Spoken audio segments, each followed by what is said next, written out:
Yoshida. This is Fern Halls. And you are listening to Aetheryte Radio.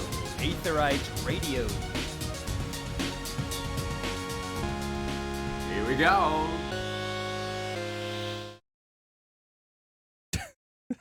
It's all just quiet, and Zanitra's just like gremlin face into the cam. Hello, everybody, and welcome to Aetheryte Radio Gamerscape's Final Fantasy XIV podcast. Hey there, welcome to. Sorry, I ruined everything. I just suddenly was struck with that, like, you know, on all those TV shows where it like starts like they're trying to do some kind of conversation and somebody's like reading a book and then they're just like, oh fancy meeting you here. And they just shut it. Hello I had to go there. for it. Welcome in. Like, takes like, off your sweater like Mr. Rogers, gets another different Yeah. sweater from the closet. Yeah. It's a a wonderful house day sweater, in my neighborhood. How about you?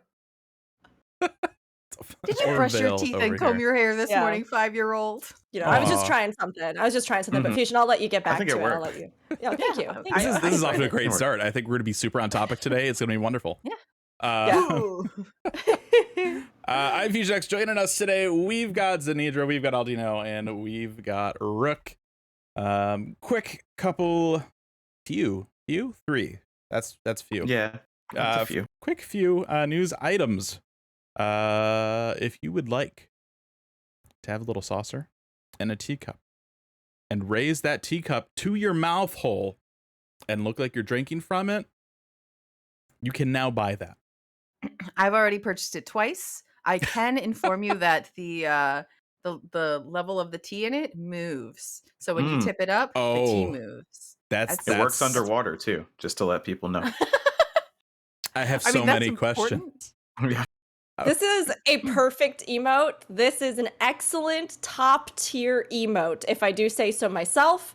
I can't believe it wasn't already in the game. Mhm. I am so glad it's in the game now. Excellent. I love this one. Mhm. I will be getting much use out of it. Yeah. This is like one I'm of those sad things, that- if I worked on the game and somebody asked me how a teacup holds liquid underwater, I'd just be like, Final Fantasy. Mhm. Obviously. Slightly bummed that it's not like continuous, but if you time it Mhm. just right, you can make it look continuous. Mm. Make I was yourself a macro. actually really pleased because don't murder me, everybody. I'm really sorry. I have really good luck. I was able to move one of my houses into a large in Ishgard, and I decided that I was going to make a tea house, like a tea room, a fancy tea room, and now there's a Mhm. tea emote. So I'm excited. T-mote. That's good. To emote. I noticed what you Tea did there. emote. Nicely done. Mm. So yeah, that's up on the Mog Station if you want to pick that up. Also, there is a new weapon design contest, just in case you didn't get enough of the one that we just had the results for. This one's going to be Reaper and Sage focused. So if you have ideas for weapons for No, Reaper focus and is as Red Sage- Mage. All right, I mean, everybody, Black thank Mage- you so much for tuning in. That's going to do it for us today. I mean, Black Mage technically also has a focus crystal, so, you know. Yeah, it's true. And their A lot heart, of like time. where? They're supposed I mean, on the canonically staff. they're supposed to on their staff. Yeah. Yeah. They gotta have So one. what about White Mage then? Is that also focus crystal? They just turn people into Tangent. pigs. We don't know how anything works. I don't think so. I don't think they canonically do. No. This is the fun. Maybe they They do. have a I'd have to bacon double focus. check. They just have a strip Yeah. of bacon in their pocket, like candied bacon. Mhm. Like, there is a small subsect of the Final Fantasy XIV role-playing community that is deeply and just hyper detail oriented on the specifics Yeah. of White Mage versus Black Mage. And I only know about the focus thing because I did have somebody once try to tell me off for making a character that would maybe be able to use both white and black magic because they were like, I'm the focus though. And I was like, they switch it. They have more than one focus. Yeah. That's feasible. I'll put down one staff and pick up another. Yes. It's a thing I can do. Yes, yeah. Oh boy. So yeah, if you want to do that, you can enter that. And if you, just in case you haven't read the 5 previous housing lottery system issue follow-ups, we've got one more for you. They figured everything out. So there's going to be a maintenance on Monday, May 16th, that will fix the identified errors and properly relay lottery results to the affected plots. to the appropriate servers. So the winning lottery numbers will now be displayed correctly, and land purchases may be finalized accordingly. They also say this one's wild. So if you like real estate, it's free real estate, yeah. If you like lost because of like the winning number is 0 thing, and you took your money back, they're gonna add an NPC where you can voluntarily give back the money. Yeah. Why? Okay. For those people with a weird in-game roleplay conscience, I guess. Like, I don't know. Okay. Yeah. It's such a I weird don't know. thing. And it's not even going to be with this patch. It's going to be introduced in 6.2. So it's going you'll to be like remember. weeks after you actually get the house. Be like, I really should probably pay for this house. It's so such a weird thing. I'm not gonna lie, like if this had happened to me, which it did not, I would probably just use the money to buy furniture. Yeah, most likely. I normally like don't buy anything. I craft it all up and it takes hours and hours and hours and hours and hours. And I know they want the money to go out of the economy. That's part of the reason that prices are what they are. But also like if it moves around, that's good too. Just give it to the crafters. The crafters have earned that money. And they've They're been already waiting for this rich, money let's be too. honest. Yeah. But They they've have been waiting for been. this money. Yeah. I mean, it's been so long. I mean, I even keep doing double takes. When I ran into one of the wards recently because I went, oh yeah, I haven't unlocked that yet. Because I didn't even try with the rush. I was like, I'm good where I'm at. I've got my, house all set up. I'm fine. But I did like a double take in the ward and I was sitting there going, oh my gosh, right? The housing, it's not open yet. Yeah, it's all empty. And when you think about all the crafters that like spent so long prepping all the furnishing items that they knew were gonna like sell like hot cakes the moment that housing went up. I'm just imagining now, those like really sad like adopt an animal type commercials, right? Where they got like some sappy music, but with like, I don't know, do we have like Ishgardian like housing like partitions? Was that a thing? Just like all these like different furniture pieces. Dragon. For just 20,000 gil, you can adopt your very own. I'm sure that like somebody will honor system return their gil because that is our beautiful community. But yeah, honestly, at this point, with all the goofery and the nonsense and the emotional damage, the day when you realize that you had somehow been slighted a house with a 0 roll and no other competitors, I get some furniture. Yeah. Support your local crafters and gatherers. Treat yourself a little bit, you know? I can't. It's granted, all those crafters are probably already super rich, but like, make it easier on yourself. Yeah. Make them more rich. Isn't that what? Okay. Yeah. So that's that. So if you were affected by that, that's something to keep out for. There will be. If you were affected by that, congratulations. You rich. There will be another lottery cycle. That'll start up on Thursday, May 26th. And then they'll get back into having the 5-day entry period and the 4-day results period that they were planning to have originally when the patch went live. Just blows my mind. If right after the housing drop happened, you went, oh crap, I missed it, and you made a free company, it's been long enough now that you could now buy a house. Yeah. Or it will be by the time the 26th rolls around. So there you go. That's that. Now we're going to get into a super fun topic. I know Aldi, you can just see the excitement on his face. He is just... Hold on. Let me get slightly further away. Yeah, I'm just gonna go to Ultimate Duel to start. That's where I want to be. You're gonna talk about this? I'm just gonna go ahead and back up to the edge of the universe. It's nice out here. It's quiet. There's no housing. There's no missing ears. It's nice. All right. Why are there missing ears? Did I? Hrothgar. I was talking about Hrothgar. We're talking about housing, so I went to the next thing. We can't talk about it. Yeah, we can't. I was like, I think I missed a memo. We can't talk about that because then we'll spend 5 hours talking about that and not the actual topic. Oh God! But I think it might be a bullet point somewhere. Oh no! There's a very look. We will get to it when we get to it. Aldi, we're going to need you to simultaneously be an Ultima Thule and with us, much like the spaceship. And we're all going to have to tackle this together because this has been a huge topic the last couple weeks.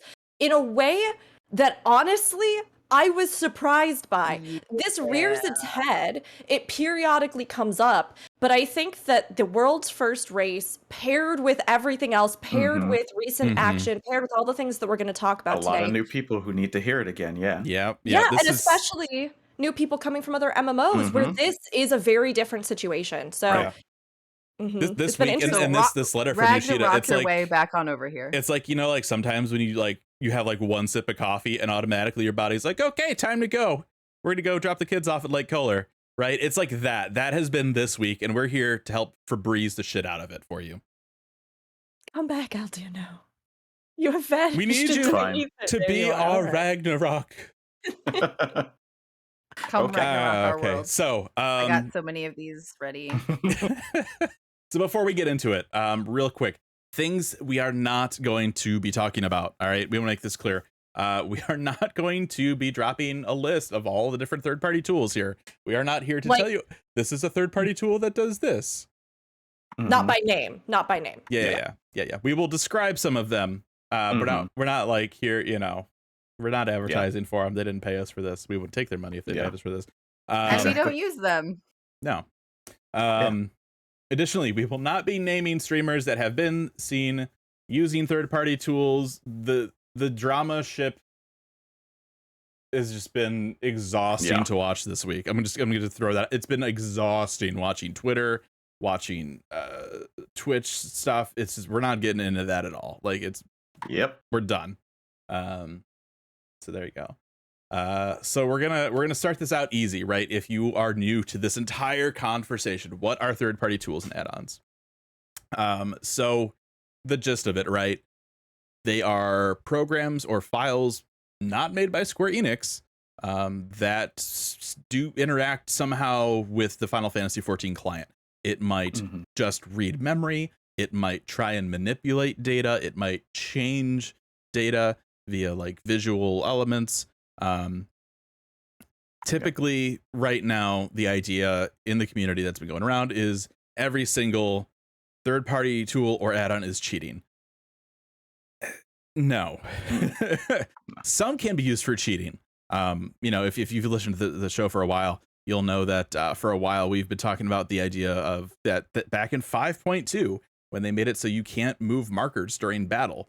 You know, we've had some things to say about that. That was a direct result of a third-party tool that would move those automatically during fights, specifically in Epic of Alexander. It would basically just move all the markers around and basically guide the players around the fight. That's cheating. That's a cheating third-party tool. And so, you know, obviously if stuff crazy like that happens, right? Yeah, players are going to see repercussions and then they're going to have to address it somehow. But third-party tools and add-ons, it can also be something cosmetic. Like you could change your character's wardrobe, right? You could get some kind of different gear that's not in the game by using this stuff. And then of course we have like the mods versus add-ons thing. Like what's the difference between them, right? For mods, like the majority of them are going to be client-side cosmetics and graphical enhancements. Like I said, different armor or whatever, right?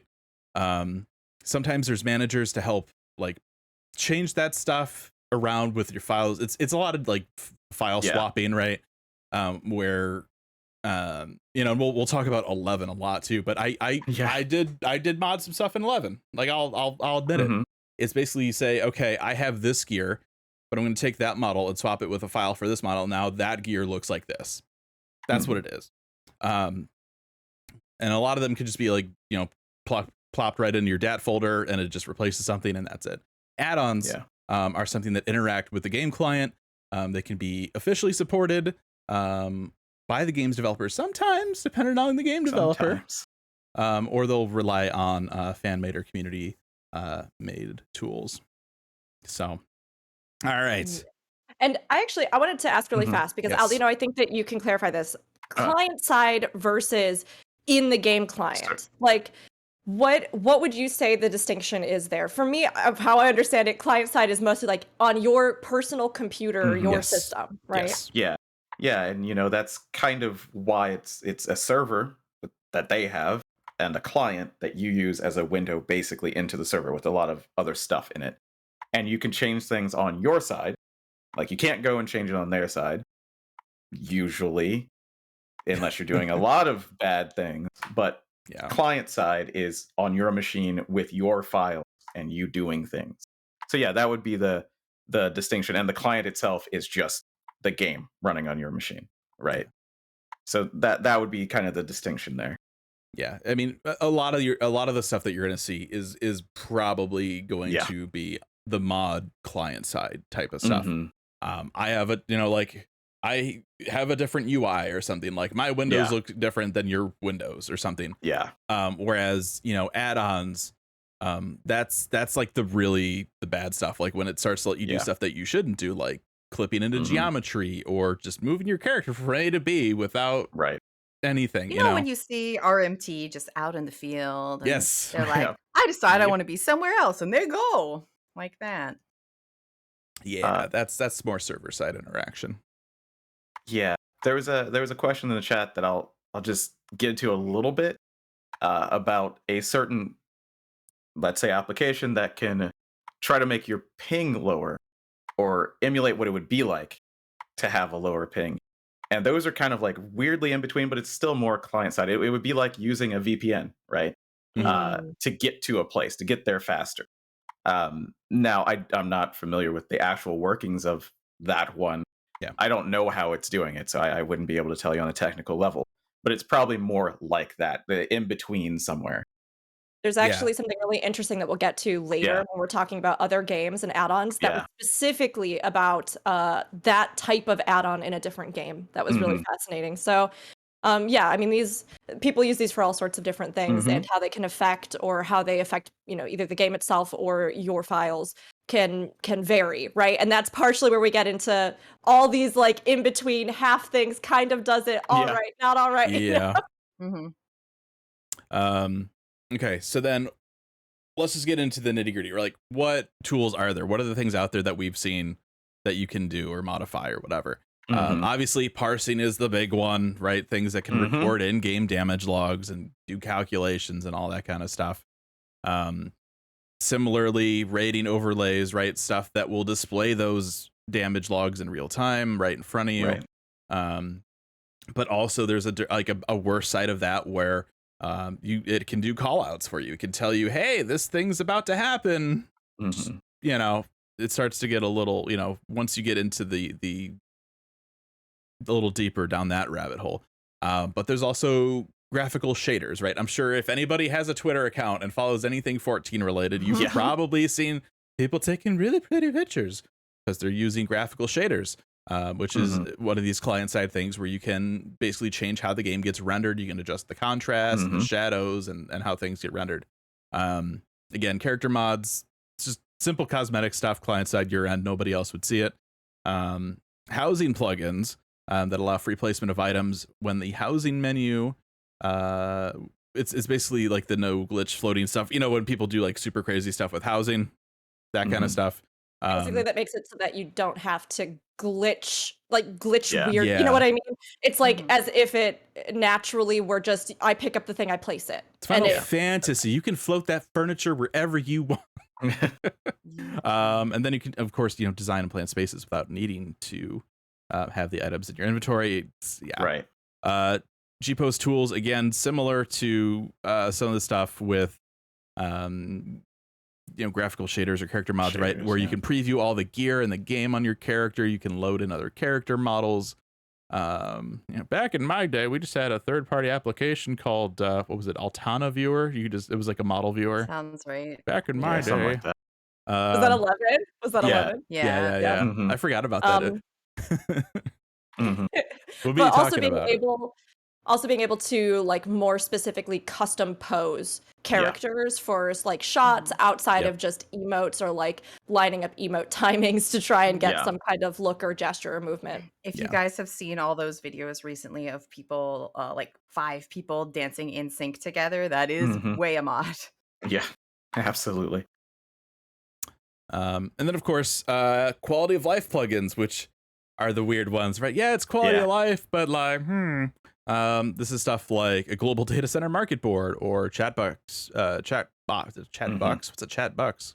Chatbox. You can buy this When you plugin talk for and only get paid 20 for it. chatbucks. Chatbox customization, and chat bubbles, where if somebody talks, they'll have like a little speech bubble over their head. Mhm. And I mean, I'm sure there's more out there, right? There's yeah. also been one of the other ones that's kind of picked up a lot of notoriety lately is one that will basically give that your typical like don't stand in this orange AoE to things that don't typically have that. Right. Stuff like that. Like that's the bad stuff. Mhm. I mean, I've even seen some of those though that change the color of like AoE markers to make them more visible to people specifically. Yeah. And we'll get into both the pros and cons. Like, I mean, Yeah. because again, like a lot of this stuff, when we in the moment might say like that's the bad stuff, it might be that like that's where some of the things start crossing the line into areas where Square Enix has taken action. Yeah. But the ways that those are being used may not necessarily be good or bad, right? There may be like a lot of actual pros and cons to how people are using these or why they might need to use these or choose to use these. Yeah. So. And it gets tricky because as we'll discover as we go through all this, there's so much gray area in all of this. Right. But let's go back in time a little bit. This is a 14 podcast, but I thought it was incredibly relevant and important to look at Square Enix's history as a company with third-party tools and their MMO, specifically Final Fantasy XI, which of course I have a lot of experience with. Yeah. So one of the biggest things with Final Fantasy XI that we had for a long time was a tool called Windower, which essentially, right, as the name might imply, let you run the game in a windowed mode. Remember, Final Fantasy XI is what, 20 years old in 6 days. It released at a time when maybe that wasn't a terribly common thing in PC games. Exactly. And so the community was like, well, that's silly, because if you like alt tabbed out of full screen 11, the whole thing died and you had to relog in to play online, launch the client. It was a pain. It was a pain. So the community made their own Windower. And of course, with this, there were some plugins and stuff. We'll get to that in a moment. But one of the things that Square Enix did, and it's something that they do continue to do, is that they announced their own windowed mode. They saw that, hey, this is a thing that the community wants. We need to make an official one. And so at FanFest 2007, we actually, if you go to our Gamerscape YouTube and like it's around, we actually have like old ass like 480p footage of this when they announced it. Go check it out if you feel like if you want to be nostalgic. But yeah, they made their own Windower client or version for 11. And it performed worse than the community made one. This is often the case, and it's something we will undoubtedly talk about more later. Yeah, I mean, that implementation, it is so funny. You don't think back to the fact that, I mean, really, even stuff like windowed full screen now being something that is like a baseline. Every game, like if I encounter a game that doesn't have windowed full screen, I'm like, what is happening with this game? Why? And yet, when you think back to something like 11, I mean, yeah, it had not become a huge trend to have these options. You know, maybe even your computers didn't multitask as much. You didn't have as many programs running simultaneously. You didn't have as many things that you were doing or other tools. So, I mean, the community stepping in to realize, like, as they started using technology in other ways to create a way to make the game accessible for that is really fascinating. Look, gonna have two I CRT run monitors. 3 monitors. Your game needs to play friendly with all 3 of my monitors. Yes. Do you remember how old you were when you started playing 11? Oh God, it would have been. Because I started, I vividly remember taking the Brady Game Strategy Guide to school to look at it, be like, what class should I try next? School, yep. That would have been 2005. Oh, okay. Well, I was 17. So, Yep. I was around. I was close to that. Yeah, it was around 36 now. Yeah. As we know, the 20th anniversary thing is like happening like right now, really. Yeah. Oh man. It So hurts a little. when Fusion's talking about like, We're old. yeah, when they used to do this with mods have been around for a while, you guys. Yeah. Oh, I mean, for ages. Oh, since yeah. the Longer first than that, computer of games, course. But Even like, before 11. Square Enix Square, is yes. Yeah, Square Enix specifically. It's been Yeah. a long time. I Yeah, should not have absolutely. left you. Yeah. Ooh. I mean, in 11 though, like plugins, right, ended up being developed for window where it became like this whole thing, right? It wasn't just a windowed mode anymore. It allowed you to easily gear swap. You could have gear swap macros. I mean, in 11, one of the big kind of core things in that game was like, for every ability, you would swap in different gear to like min-max the stats. Like if you were a white mage, you could have like items that gave you cure potency. If you were casting a cure, each of your cure macros would swap in that gear, cast the thing, and then put your other gear on. And that was just how the game was. As a red mage trying to land enfeebling magic, you switch to each. You always swap out that elemental stave. Yeah, even on Bard, like any caster class. Yeah. all my gil. I made a really good decision and leveled Bard during the big RMT inflation. That was a mistake. Oh yeah. I was a black mage. If you know, you know. Black mage had to have each elemental staff for their enfeebles and for their actual elemental casting damage. And this was a game where the elemental wheel was a thing too. So like you really needed to do the dance with all that. I think back to the thing that I said at the start of stream about the white mage, black mage duo combo RP debate. And now I just imagine like an old crusty 11 players, like coming out from the wings, like with crusty. 7 different staves, just like back in my day, even just playing black mage, I had to switch to 7 different Rook has 15 minutes and 11, so she's an expert now. I'm a master and a champion, and I'm pretty sure I've accomplished all that can be accomplished in the game. So, but anyway, other things you could do with like windower and plugins, you could customize the UI, you could customize like your UI sound options. You could have more readable icons. Obviously, this was a game made on PS2 architecture, on a higher res monitor. Some things didn't look so good, but you know that's also. One of the things they added, there was also a plugin that would show TP of your party members in the party menu. That wasn't a thing you used to see originally. But since then, and a lot of this came after the release of 14, they did go through and they did add more HD icons. They've added, TP into the party list. They have added some of these things. Maybe a little late and past that point of it mattering, but they did add them, right? And that's important to note. But yeah, that's very important to note. Because of this, right? Because of right at the core, that fundamental feature of a windowed mode, right? The general consensus was that like, yeah, everybody uses this thing.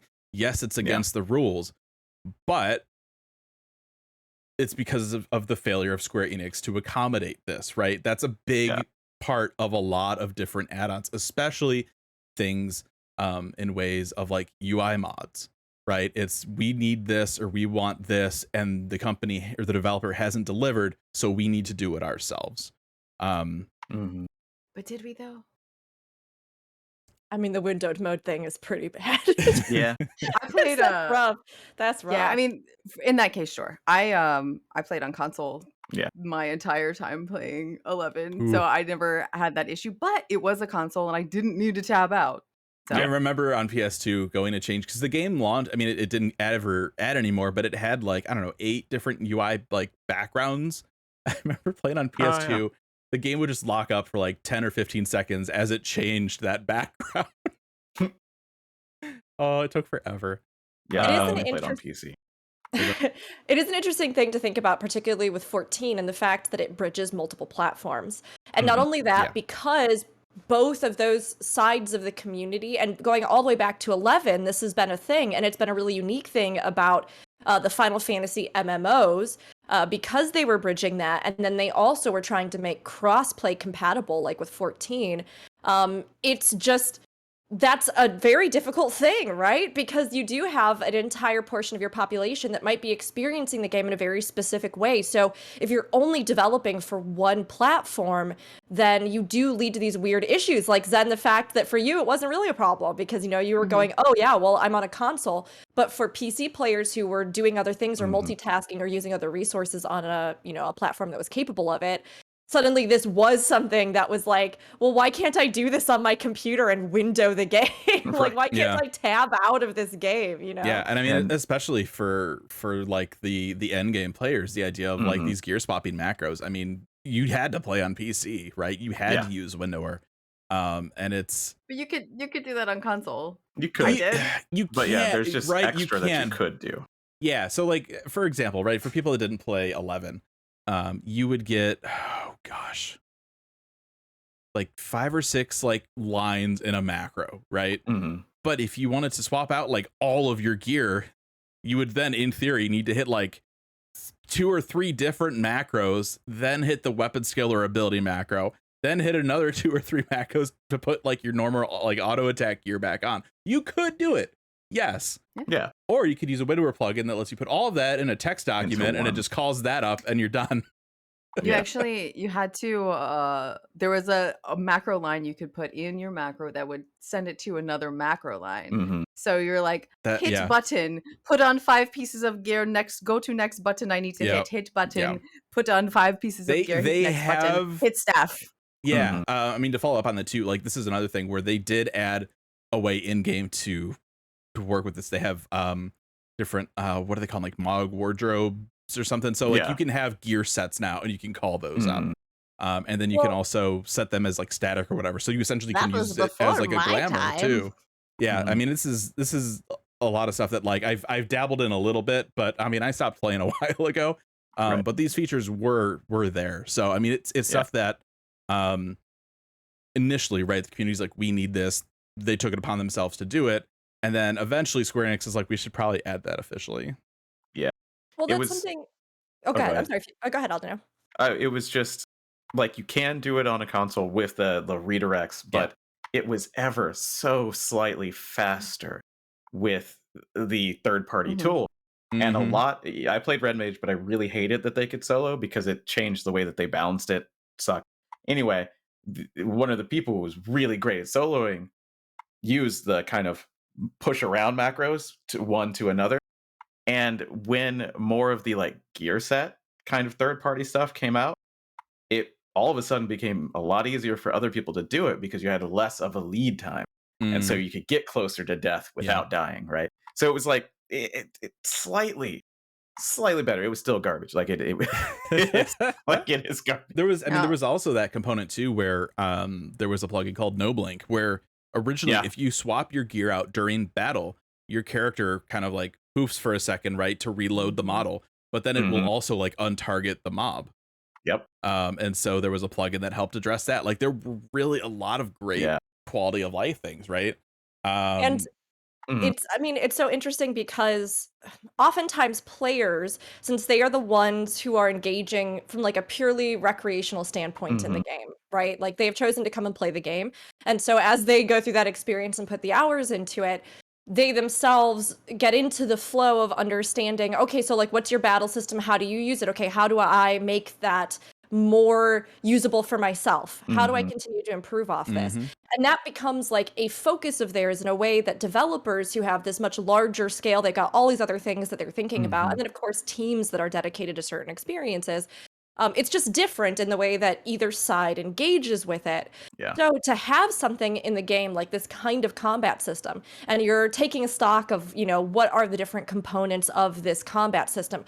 Okay, well, to really be effective, you have to use these different things because of this stuff that we put in. So you have to use this gear with this thing in order to do well. Like, now, does everybody have to do that? Or like you can't do anything in the game? No, but obviously with the systems you've created, that is a facet and component of learning how to excel or how to best use your class. Optimize, so then it becomes also a facet of that where while players obviously are always looking for the ways to streamline that the most, as part of your design mentality, right? Bridging the gap between the features and the traits that are a part of your mechanical experiences in the game, and then creating systems that build off of that and empower players to engage with those in a way that is like convenient in a sense, but that like it's just a part of how you're designing around what you already put in the game, if that, you know, right?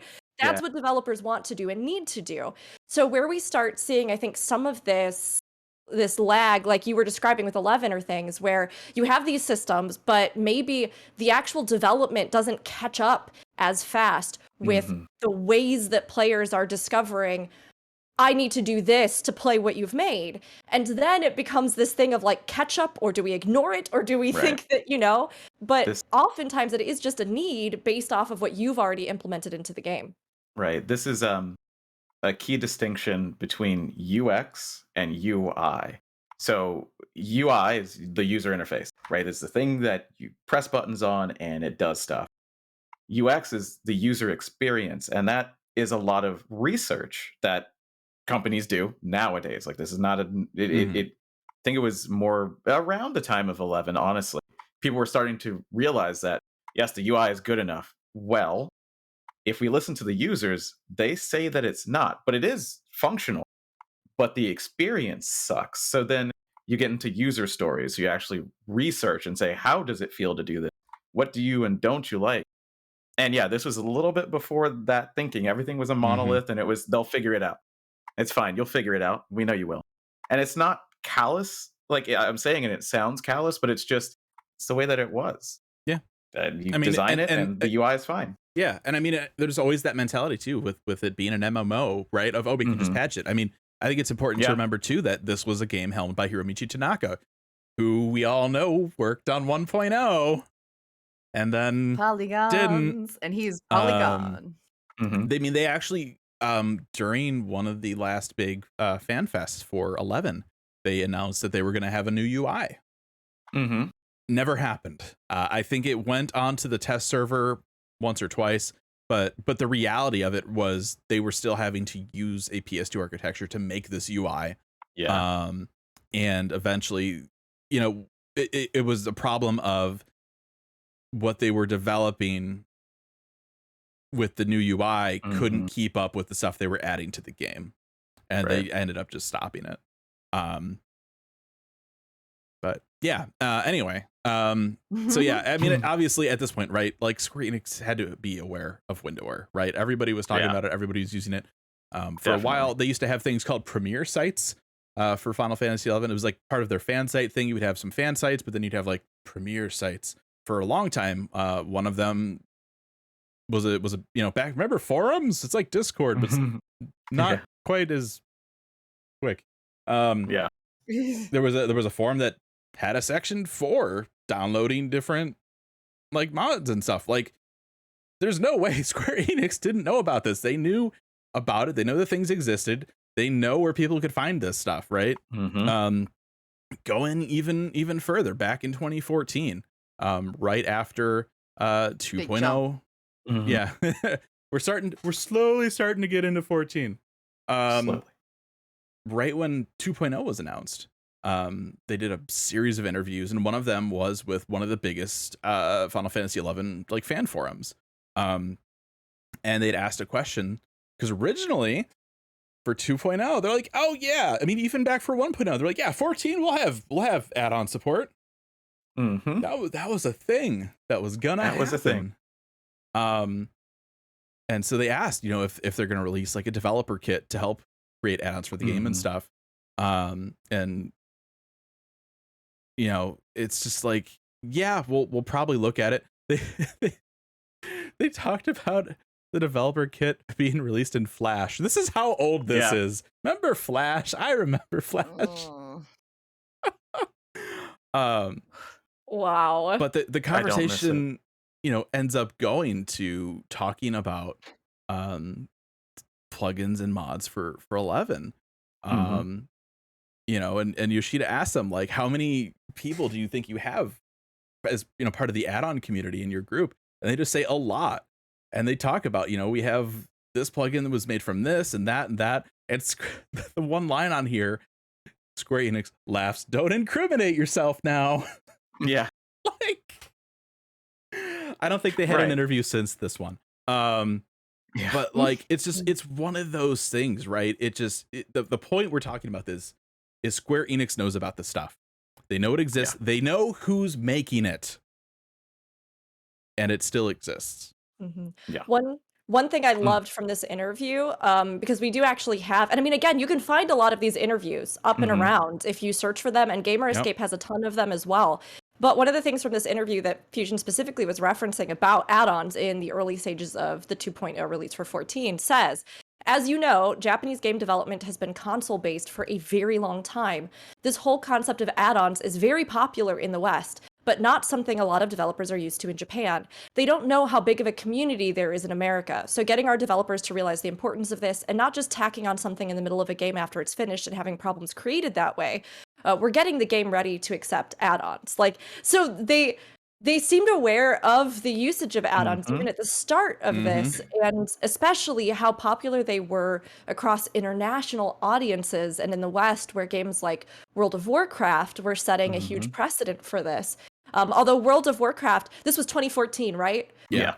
World of Warcraft codified their add-ons specifically in 2009, 2010. Yeah. So, and we'll talk about that later, but they had, prior to this interview and prior to the release of 2.0, officially instated, I think probably amongst MMOs, some of the first specific, company statements regarding add-ons and partnership with working with add-ons in the game, which affected a lot of MMOs moving forward. Right. Yeah. So then our last little bit of 11. I feel sad to move on from 11. I like 11. So right at the end of the day, like, what does this mean if you're playing 11? Like, how do you like get caught, right? When do you face repercussions for using these third-party tools? Streaming really wasn't a thing. So unless you're like an RMT doing more client-side stuff where you're like sliding into geometry to hit mining nodes or something, right? You know, like RMT behavior, like maybe you post something on a community forum or like early social media. Remember when social media didn't exist? That's weird to think about. There was no YouTube. Yeah, like you would go onto like an old forum. It's like, oh, this person has something weird on their screen. They must be a hacksaw or something. Like it's like that was it. And so you really didn't hear about anybody getting banned for this stuff, which led to why everybody was using it. Because is it against the TOS? Yeah, but like, how can they catch you? Be a they'll moron. never know. You know, it's not like I'm going on Twitch every day like, check out my cool UI mods. I have .hack sounds for all my menu sounds. It's great. Actually a thing I did. Yeah, it's important to note that yes, there was a little bit of time where they were like, yeah, we're going to do that for 2.0. We're going to look into add-on. They wanted to get ahead of it. That part of the terms of service has literally never changed. Ever. It's never been allowed. Ever. Yep. Literally ever. Yeah. I mean, and this is, you know, coming off of 11, right? They saw what happened with Windowware and they're like, we need that to not happen. Yeah. With this game. I mean, you know, playing 14 for the first time, it's like, oh, they don't let you gear swap. That seems weird. Yeah, that's weird. Oh, we can view like party members TP. Like there was a lot of stuff that was like, you could tell they learned, right? Unfortunately for 11 itself, a lot of those changes came very late. I mean, even after console support was dropped, right? So it's not even like, I'm sure they would love that console and PC parity, but it really never happened. I was so glad when gear swaps weren't a thing in 14. Yeah, I was a little relieved too. I was also relieved when I didn't see haste on any gear. That was another thing. Like if your gear didn't have haste, it was no haste, so it's a waste. That's a phrase I just made up. MMO design as a whole moved away from that. Yeah. So I mean, so ultimately, like right at the end of the day, what's changed since then? Not really a lot. Like the ability to show off that you're modding. Third party tools are still against TOS. I mean, really, the big thing that's changed between now and then is just how more readily available it can be to watch other people play. Streaming. You know, social media was kind of around, but it's a much bigger thing now. MySpace. Yeah. Back in my day, we had MySpace. But yeah, I mean, it's everybody's streaming now. Everybody's sharing on social media. Everybody's, making videos for YouTube and stuff. So this stuff has an avenue to be out there more than it was, 20 years ago. And because of that, right, it's kind of like when you do see it now, it kind of puts a spotlight on it.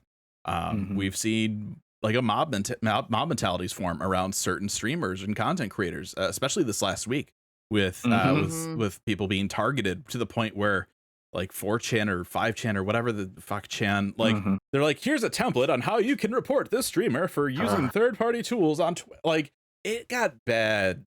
Everybody, it got bad. It did, and what's so tough is that, I mean, we will talk more about this, obviously, right? But when you think about this, there are so many people who gather around this community who engage with this themselves, who may even use many of these tools themselves, whatever they are and however they quantify, from everything from shaders to parsing, right?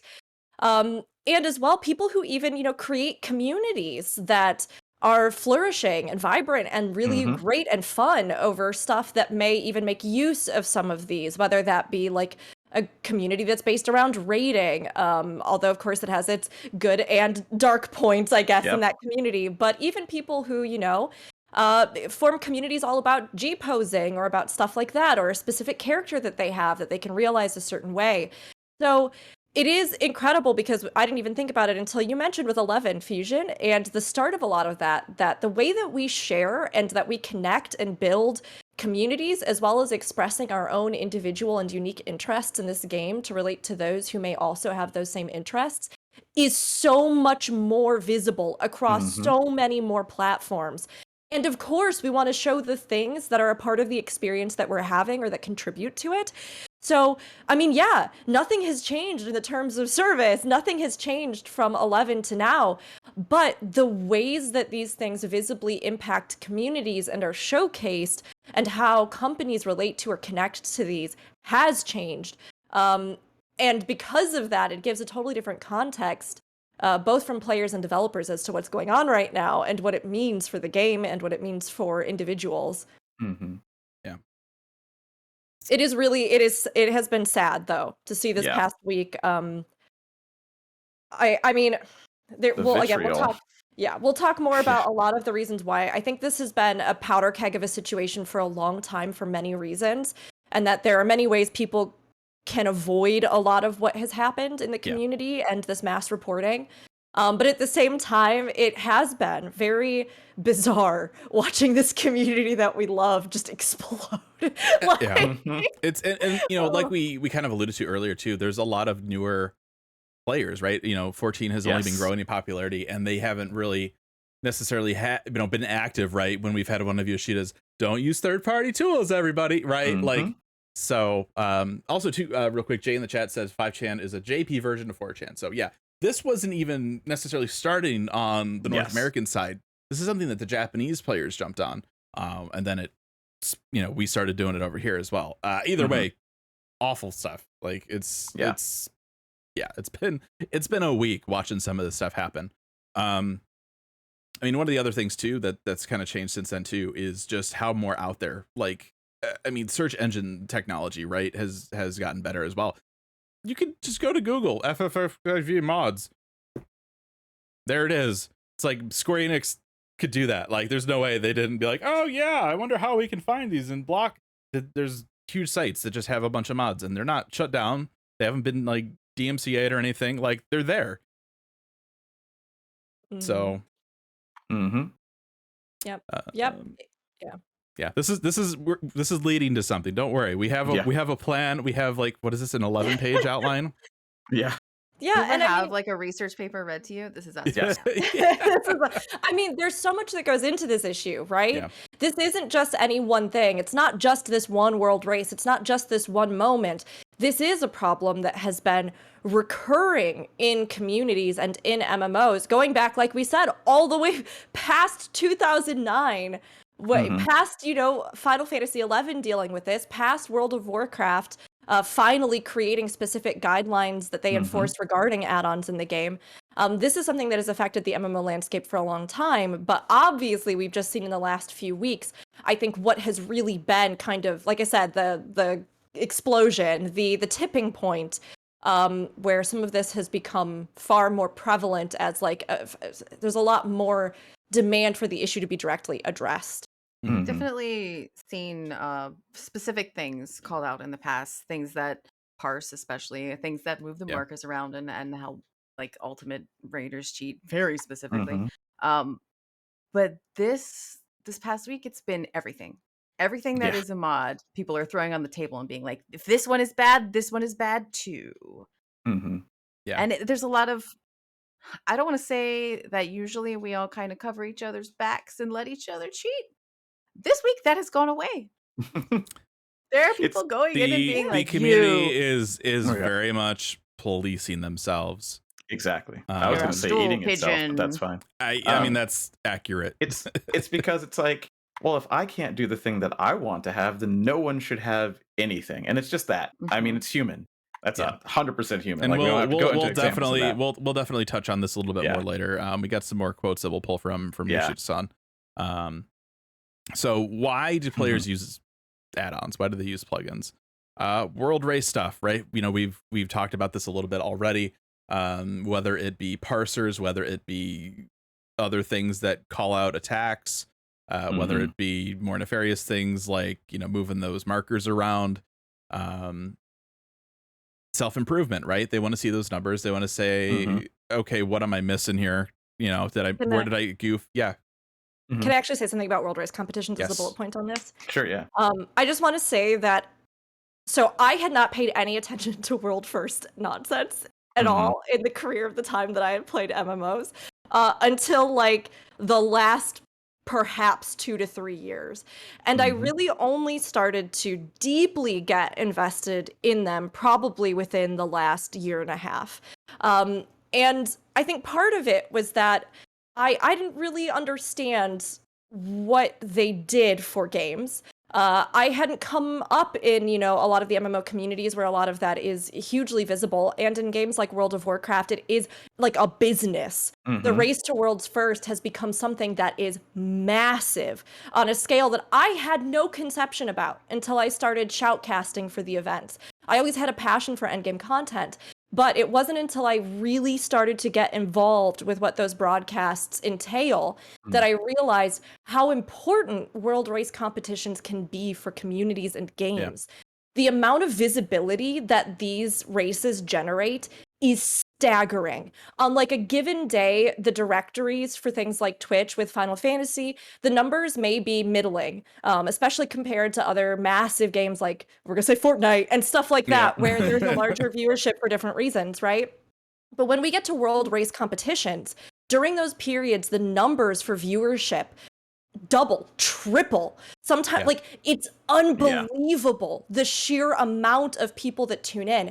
And it's not just 14 players, it's players of games worldwide. It's developers. It's the actual developers of 14. It's the developers of other games, right? Because these draw visibility and create a community event that's on par with something like a convention. So when we say that like add-ons are used in things like world race competitions, I didn't want to gloss over that because I think for many people, they'll be like, well, I'm not going to world first, so it really doesn't matter.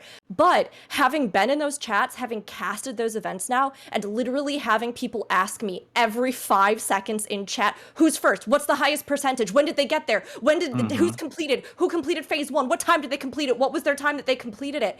Those statistics form the backbone of active and engaging reporting across teams across the world that create some of the most visibility and excitement for MMOs in particular. And an incredible community highlight if it's handled well. So I wanted to kind of give a little more context on that because I actually do think it's a really important one that we might not always think is that important. So yeah. And I mean, you know, Square Enix said themselves, I think it was Yoshida in his big letter, right? That they aren't supporting the world race stuff because they don't want to create like this really competitive scene. And I just want to go on record and say the scene is already there. like they're like Mr. Happy's team, they were up server live and they were starting at like 3:30 a.m. every day that week. Like it's there. It's been there since 2000 in every MMO. It is. I mean, I can even remember being at the I think it was the launch event for 2.0, like when people were starting to do coil and stuff. They announced like a world first like there at the event. I understand that maybe some teams aren't comfortable with streaming. But I think if Square Enix wants to, number one, support their community, and number two, help create a more fair environment for these world first races, which are happening whether they give a shit about them or not, they need to support them officially.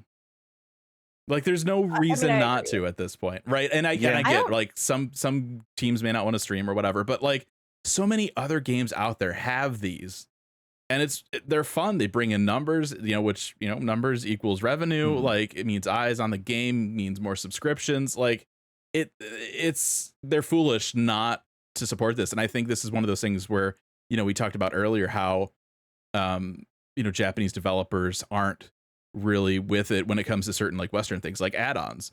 We're seeing this here with World First, I think, as well. I think they need to get with the times, and I think they need to support this.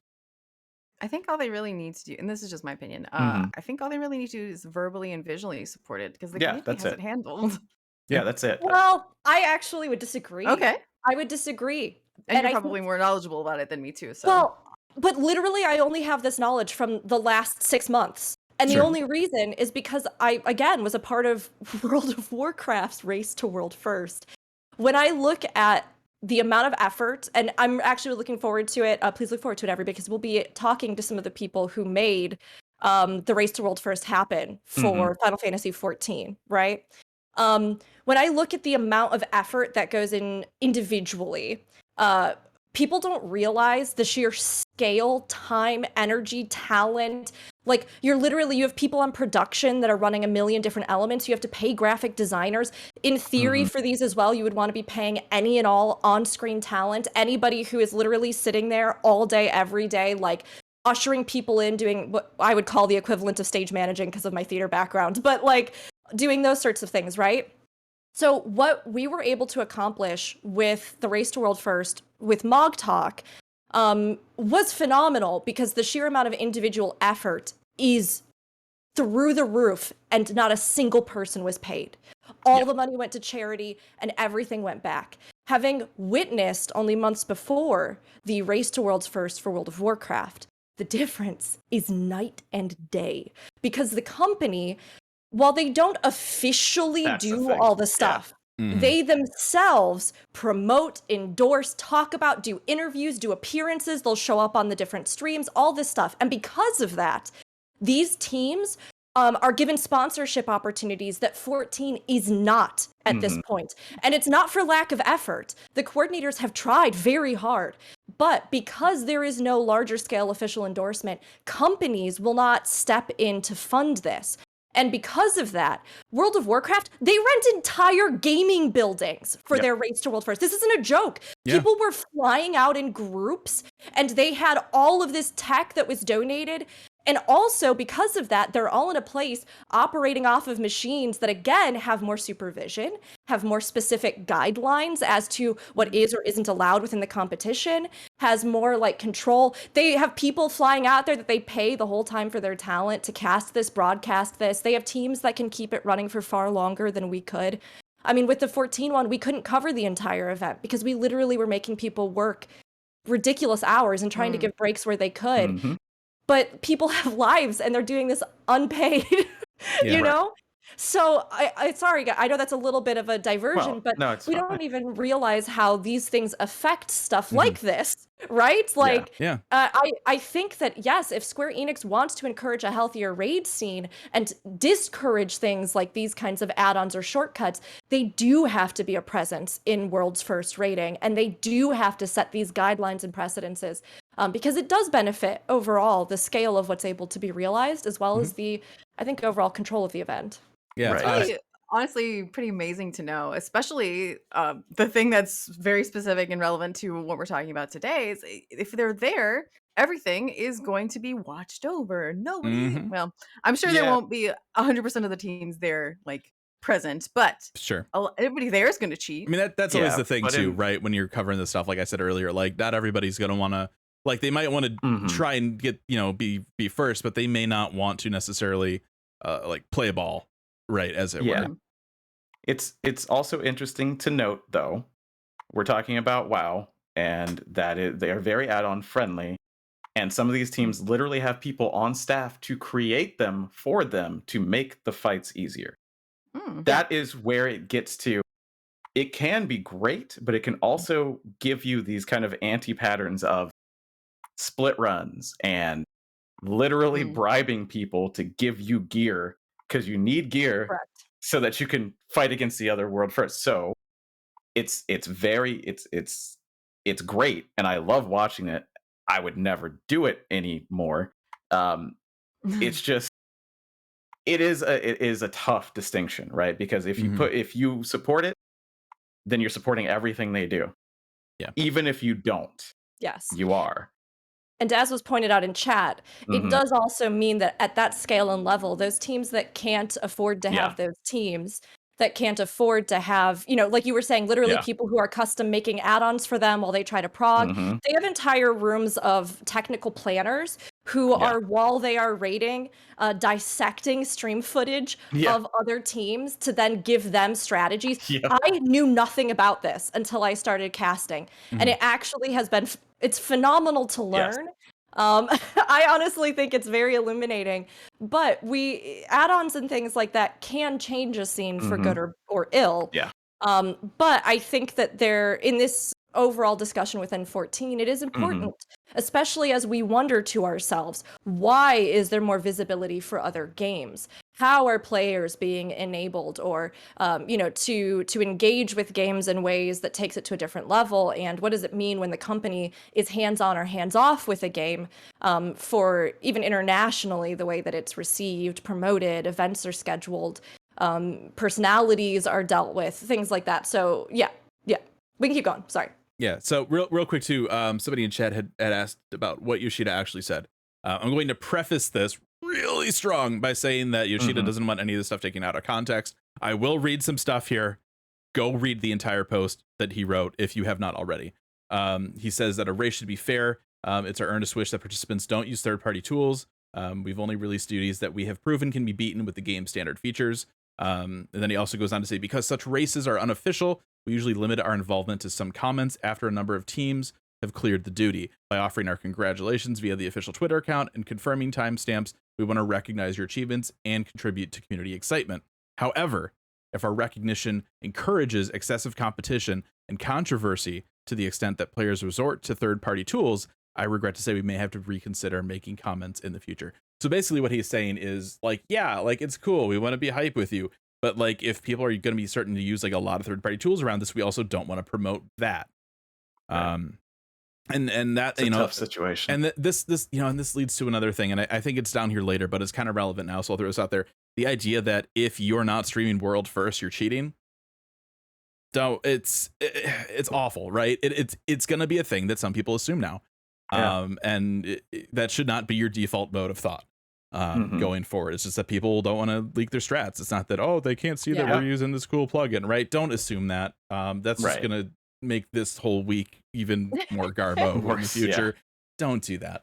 But let's circle back to additional reasons why players use add-ons, because a lot of those topics we'll touch on more in detail and with some of the things that Yoshida-san did say later.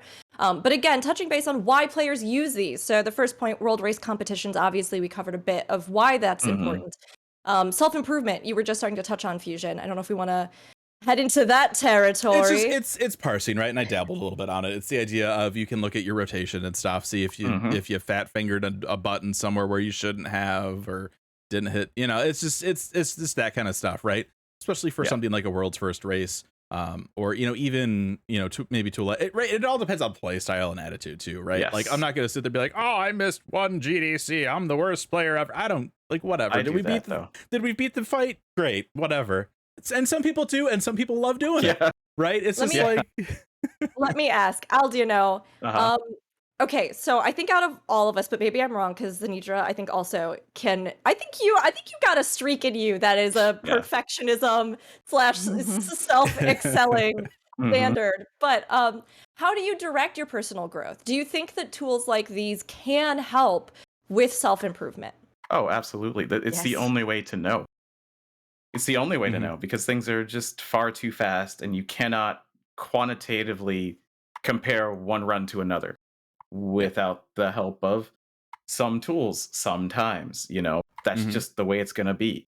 I mean, I do believe the most popular parser here is literally from EverQuest. Like it's old school. Like it's because a lot of people in MMOs, and this is my philosophy. I am taking a spot in a raid group. It is up to me to bring my best every single time. How do I know it's my best? I want to know that. Yeah. Like, yes, it doesn't matter. You can still clear it. Yeah. But I don't want to just clear it. That's the bare minimum. You want to be the very best, like no one ever was. Well, no, I just want to bring as much as I possibly can. Yeah. Will I be the best? No, definitely not. I don't have that much time. But I want to be the best within reason. Yeah. And looking for those optimizations is the only way you do it. Mhm. That's it. And It's- like in that capacity, I will always defend the need for it. Yeah. Implementation? I don't know. Yeah. I mean, that's going to be something where it's going to vary by player, by Yep. group, maybe by content, but yeah, so that's another thing. Another thing that people use add-ons for is to customize their UI and interfaces. With Shadowbringers, Square Enix started implementing different themes. Boy, that blue is very blue. I wish it wasn't. I could probably mod that. I'm not going to. But people that want to can and do, right? It's just one of the things that they can do. They also, one of the things we have here is relieving development pressure off of the devs, which this is one that's a little more game dependent, right? Yeah. For a game that relies more on the development of these add-ons, something like World of Warcraft, right? Yeah, I mean, there is that idea of like, okay, well, we didn't get around to developing X thing for this game, but I'm sure the community will get it done in like a week after we go live. So whatever. The best example I have of this is, and I talk about it far too much, WildStar. I was wondering if you were going to find a way to shoehorn WildStar into this conversation. Oh, I definitely will, because I will admit to you, I was a younger programmer then and I had time at home, but I helped make a few, literally helped make a few world firster add-ons at the time. Yeah, because there was not a lot of quality of life. And I helped do it then. Now I'm old and jaded and I don't want to do that. But imagine having back time. Yeah, imagine having time. But yeah, back then we needed it because it was so hilariously broken that trying to do it was impossible. Like not just like not easy to do. Sometimes it was kind of impossible. Like, and these would be from mostly innocuous things, and nothing was automated, but just information, kind of like the weak auras and things like that of the world. And I mean, it just happens. It does. It really does. Yeah, and I mean, when it comes to things like a player base's demands for specific cosmetics, for example, right? Like, I myself desperately want this one kind of dress, or this kind of hair, or this thing, right? I think that it's difficult to, like, at the pace that they do, always release cosmetics that are going to offer, here's the full range of every single thing a person in our community might want. And then even more so when you look at other, concerns with diversity of appearance or hair textures or styles or things like that, where sometimes even developers just don't even really truly know how to present the sheer amount of options that their international audience might desire. So when players then spend time developing, I think, these individual unique assets, it allows for, individuals to spend more time on one thing and create a larger overall volume of options than the developers themselves, working as like a team that's juggling so much else, can provide in, a very specific or hyper-personal way. So, I mean, when we get to the cons of add-ons, there's a double-edged sword with this, right? Yeah. I remember when there were no long hairstyles at all. There weren't any. They didn't exist. There weren't. The first long hairstyle we had was Lightning's hair, and that's like on the borderline. That's not that right long. there. Not long. With it like has the little one mullet thing. It's like a tassel. that was like thing. the first one that touched the shoulders, right?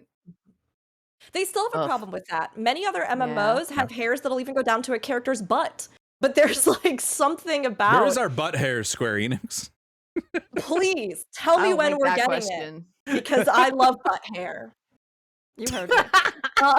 No, but I don't know if it was what you said or the way you looked at the camera when you said it. That was a Yeah. little worrying. But I mean, it is something that when you think about it, right? If they're thinking, oh, to make one long hair, we're going to have to rework all this stuff and do all this stuff, and we don't have the time with everything else that we're trying to release. And then one person who is like, I will make the long hair no matter what. And they dedicate their life and like 2 years of their life to making this one hair that's perfect and it doesn't clip, right? The team itself does not have the time to develop one hair that goes down to the butt and flows perfectly. I'm just imagining like this Frankenstein moment where there's just like this table rising up and there's just like this little DAT file or something. I have finally made the butt hair. Like Lovingly rendered is what I like Lovingly to say. lovingly rendered. One person that has the passion to do this for whatever reason and then spends so much time troubleshooting it paves the way for an amount of work that the team themselves may not be able to implement. But hey, it's there now, and that legwork has been done. And how did they do it? And how did, right? So with that bullet point, relieves development pressure off of the devs. Again, there's a double-edged sword to this, but there are things that individuals can do that, like time-wise and resource-wise, teams oftentimes can't. Yeah, I mean, and we know it's no secret that Square Enix has looked at community-made things before. I mean, what was it, the re-releases of like 7 or 8 where they like basically just like stole the code of like some modding community stuff for like the cheat things and like didn't credit them or something. Like it was bad. They did some bad stuff. But yeah, I mean, there's some other stuff too, like accessibility, which this is one of those things where you want to see Square Enix be able to give players what they want, right? In all regards, right? Be the UI stuff or hair stuff, butt hairs, whatever. But especially for accessibility, to their credit, they have done some stuff for accessibility. I remember when they first added the colorblind stuff, when they first added like the audio stuff, that was really cool. But those aren't the only 2 impairments that some gamers are dealing with, right? So you might have stuff for like ADHD support, like mechanic calls and rotations, more stuff for colorblindness. Haps is colorblind, and he has this like very kind of like niche like version of it that isn't currently supported by 14. Dyslexia, social anxiety. I mean, there's so many different things, right? And it's it would be nice to not have to do third-party mods for any game, for any of these, right? But this is something that I think, thankfully, we have been seeing more of in the gaming scene. Stuff like, I think, was it Last of Us 2? I think won a couple like accessibility rewards. They had some like really cool stuff in there. But it's one of those things. It's just, I think as an industry, right, everybody's slowly working on trying. I think that's going to be like the next big thing that people are trying to do. Xbox has made amazing strides. They have the controller for it. Right. They just announced like a new accessibility, like a mouse thing with some buttons and some like 3D printable stuff. And there's plug something into it then. It's really cool. I got to play with it at E3. Remember E3? There's not the normal Xbox controller. There's an actual one for people who only have the use of one hand. And like it's very amazing. Like when you look at it, it's completely different. It's a completely different design. They had to have UX people go in. Yeah, it's a lot of work. Yeah, and I'm glad that they did. They've done a lot of stuff with accessibility, which is really cool to see. And I wanted to mention with accessibility, there are ways that many of these tools are used that I don't even think people commonly think about. Yeah. I know a lot of people who have ADHD and talk about the fact that endgame content is deeply inaccessible for them. Not because they can't do it, but because a lot of times the specific mentality that doesn't always take into account neurodivergency, things like that makes it an inhospitable environment. So like ways that they're able to empower themselves, some of those, add-ons and different things we were talking about earlier, like calling out mechanics in a fight actually helps because they have trouble just keeping track of what to expect next because their, mind might wander or jump to different things or be distracted by something. So having those, red cues helps turn them back to what they need to be doing. Rotational cues, cooldown tracking, usage. Dyslexia is one I hadn't even thought about recently until I was playing through with a friend who has dyslexia. And she was just trying to get into the game. And as we were going through all the text, I was like, you don't have to keep clicking through it. Like, you can wait and, I'll wait for you to read it and you can enjoy the story. And she was like, honestly, there's so much text and I can't change the size of it. And, she said at the time, she was like, in this other game, there's an add-on that I can use. And I use it in that one because it makes the text bigger, or it'll change the color, or it'll make it so that it's easier for me to just read and parse the information quickly. But she was like, the text in 14 is so small and I can't customize it. And there's so much of it that she was like, it is actually incredibly difficult for me to read it. And I've heard that same thing from friends who even have ADHD. When it comes to stuff like social anxiety, I think about if you're trying to pug fight, right? And you're going, that pressure of join the voice chat or you're not allowed to join the group. Yeah. And so having those raid callers, being able to independently go in and not be dependent on somebody that needs to call something, not feeling like you have to sit there in this really awkward situation. And while I don't have social anxiety, there are times where my own just general anxiety makes me so tired that I just don't want to be on voice comms, the pressure of it or feeling like I have to perform and be interesting, especially as a content creator. It's too much. I just do not have the energy for it. And so for me, those things can be empowering in a sense where, you might not have to be dependent on a group for something like that. Or, whatever else, what other reasons people might. I mean, that's me. I mean, there's a reason I don't do Party Finder for either new EXs or for Savage stuff. I think about the idea of it or jumping on comms with people I don't know. And I just, no. Granted, it's nice that they have that option, right? That you can match with other people that want to jump into that content, and that's fine. It's just, it's not my thing. I'd rather run this content with people that I know. How to address that? Couldn't even tell you where to begin. But it's a thing. I do see in chat a point, which Jinx, I'm actually really glad you said. Literally every fight can be done without callouts. Is how they designed them. Yes, but again, when we're talking about those who may be neurodivergent, they may be different than the perceived baseline that things are designed for, right?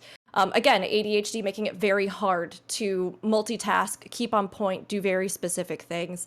As well as the fact that when I was learning how to raid, callouts were literally my lifesaver. Because I don't deal with those things, but I've run with people and they do callouts. And for me, that was one of the biggest stepping stones for me learning how to even proactively keep an eye out for things, or what the timing might be like, or when I need to start thinking about something. Because I didn't know coming into raiding for the very first time. I had no idea.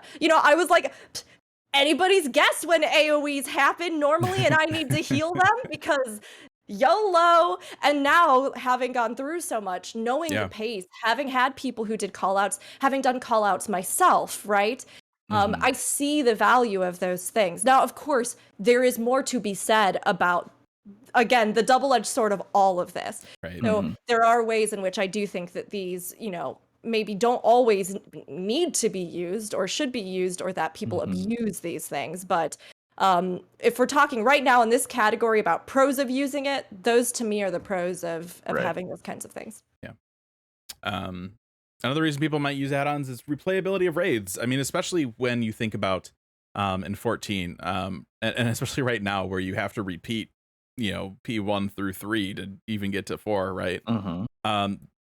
You need to find your own fun in that grind and in repeating that stuff.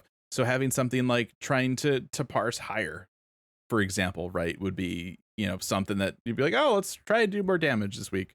I think, that it's something that would help that. I mean, the idea of raid achievements has been floated a few times, and Square Enix hasn't really been into that at all yet. But I think that would be another thing that they could do. That could help that. There's levels of this too. People like to think that that sort of the parse runs, right? there's levels to this. Not everybody's going for like the best speed run or whatever. It's just that feeling of improvement because it is repeatable content and it's going to be the same every single time. The only thing that changes is how you deal with it. And then knowing, well, the way that I dealt with it this time is better than that time. And then continuing for every single mechanic. That's something that people really get into. I feel personally attacked. But yeah, it's just that sort of thing is a reason why people would do that. Yeah, I saw somebody bring up the point that, particularly for raiders who enjoy those sort of goals, right? And I'll be the first person to say, that's not me. I like clear a fight. I like do my part in the fight. I like all of that. I do not want to run the fight every single day of the week forever just to get my number little bit bigger. I don't care. I just don't truly care at all. I have bad news for you because next week we're starting parse runs. What? No.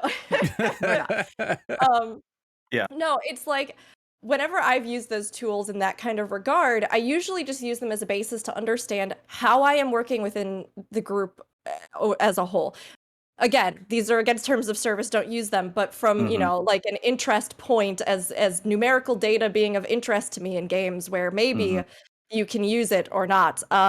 I have mostly looked at it to be like, am I doing about what I need to compared to other healers? Even in PvP now, I'll look at the numbers that I get at the end of a crystalline conflict match, and I'm like, how much damage did I do compared to other white mages? How much did I do compared to this? And then I go, nailing it, yeah. And then I look, you know, no, but I have an idea, right? But I'm never I'm never the kind of person to like try to do this. But I saw somebody recently who was, say specifically, when there's a weekly lockout for gear, and like you brought up, there's no other achievements that you can earn or be working towards. Do this with 0 deaths. Do this 5 times every single time. Eat 5 AoE stacks on top of each other and still clear. I don't know, whatever it is, like whatever achievements they decide to put in. Uptime, whatever they wanted to do. But I saw them say that for many players who that's the kind of content that they love, and because obviously it has a very paced and plotted release schedule, and then you have once a week gear that you can get, the only current real incentive in the game for it is that, if that's something that you really want to do, a reason to run outside of your weekly lockout, a reason to repeat, to work on it. So for them, they use that as a tool. And yeah, I mean, just because I don't enjoy it doesn't mean I can't understand why people would. Rook, I'm gonna let you take this next bullet point. Oh my gosh. It's that time. It's that time, everybody. We're here. We made it. We're gonna go get a drink. I'm not gonna harp on it that long. I've done it enough. I told myself, I was like, I'm hard locking myself out of talking about this topic anymore. So, rounding out incomplete races or features of the game that you bit off too much. This is like butt hair. This is butt hair adjacent. But hair adjacent. Viera and Hrothgar, right? Don't talk about Viera and Hrothgar like butts. They're fine. So I like butts. I mean, Hrothgar definitely have butt hair. I mean, I guess it depends on like if we're defining butt as like, you know, oh, you're a butt, or ooh, that's a nice butt. This really. Anyway, this is a tangent. This is really this is just coupled right with that idea of just making like unique gear or something for your character. It's that idea of I want this hairstyle. Square Enix doesn't support it, but I'm gonna make it myself. That's yes, but I think this one goes a step further in that a feature is added to the game which is not given the same level of customization options and diversity as other equivalent features in the game. And so players themselves go in to fix. It's been 3+ years. I've said it. I'm not going to say anymore. Like at this, no one wanted this. No one wanted this coming from 1.0 to 2.0. There was enough outcry specifically about gender-locked races and not having the same, like, nobody wanted this, no matter what is said. So that's the bullet point. It's just another bullet point that reinforces the idea that any add-ons or mods are a lot of times a result of the failure of the developer to do something that was in demand. Allowing for, again, more character stuff, allowing for more diverse hair, skin, or body options, you know, more character creation options. More butt. More butt. I didn't think we'd be talking about the butt slider for forever. Oh, the butt slider. Yes, you did. God, I would love some White Castle now. They But gave us 2 options: to be butt or regular butt. To be butt. that's it. Yeah. To be or not to to butt be or butt, not that's to the butt. question. Yeah.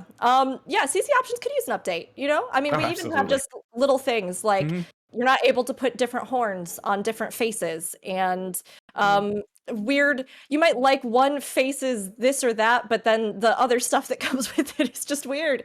Or Dude, that's like that's even on Makote. Some hairstyles have like little cheetah Mhm. dots on the ends, and they're not on all Mhm. of them, but you might really like the cheetah dots. Yeah, I mean, I it's like Mhm. I had that when I switched over to when I used a Fantasia to get stubble. It's like, oh, the scars are in different places. That's kind of Mhm. weird. I'm still getting a little used to it. It's been weird after see- having a different face for so long. I I'm hear what you're still- saying, but Elizin are perfection, so like whatever. Elizin are weird definitely draft kidding. people. I know, I'm I definitely mean, your kidding. character is super hot. It's fine. We know. Yeah, it's okay. I mean, look, my canonical Elizin RP character, who I love, who's probably my most played Elizin, and one of my most played RP characters, he canonically has stubble. And did Yep. I get the stubble when they Nope. put the stubble You on sure me? No, didn't. I did not. And there's no stubble, and he's got freckles all over his entire body. And can I have Yep. that? No, I can't. Also, he has auburn hair. And for whatever reason, can I tint his hair to genuinely look auburn as an Ellison? No, it's like Nope. brown or kind of blonde red. It's like there's nothing in between. Yeah, that's why it was definitely a joke. Like there's I'm just There are a lot of imagining Rook races. now going to a salon. Yeah, what kind of color would you like? Some kind of blonde red. Highlanders too. Right? They're like, I would like some of these Midlander things, maybe. Yeah, but you don't get it. But I'm literally the what? I'm gonna make a Rogan. Okay, you can be like Yeah. red or blue. Yeah. I get it. Okay. Yeah. Let's see. Graphical updates to shaders. We kind of mentioned that stuff a little Mhm. earlier. And of course, simplification of like UI and stuff, trying to simplify things, trying to make it look Right. the way that either you want it to look or that your brain can better interpret. Mhm. But also just like weird, obtuse systems in the game. Yeah. For example, as mentioned previously, housing decoration. Mm-hmm. Like, housing has become such a huge facet of this game. Why do you have to have 50 pinned YouTube videos to teach you how to glitch items? Mm. I just want this Lalafell retainer to be able to stand on a Lalafell little booster seat thing. It's so weird. It's so inconvenient. And it Yeah. also just discourages people so much from getting invested in a passion for Oh. housing. And getting back into accessibility, I have a friend, and maybe you even experienced this. I have a friend who literally can't do the glitches because having to try and hit the button so quickly over and over again hurts her tendons in her hands. Mm-hmm. Reminds me have of when the I same tried to get a problem. housing plot. I mean, yes, like honestly, I have the same problem. Somebody mentioned earlier in chat, even one of an add-on that helps you with spell sliding. And this is taking it back half a second, but you mentioning that Zen brought this up to me. One of the problems that I've had since I started raiding is that, especially on raid nights, my ulnar neuritis will flare up really bad because oftentimes to get exactly what you need to like on the little slide or on the little precast that you can do, you have to mash a button repeatedly just in the hopes that like, oh, I just turn it over at the exact moment that I need to, or I move exactly when I need to. But some of those things also help cut down on that because you can visually see like almost when you would need to do that.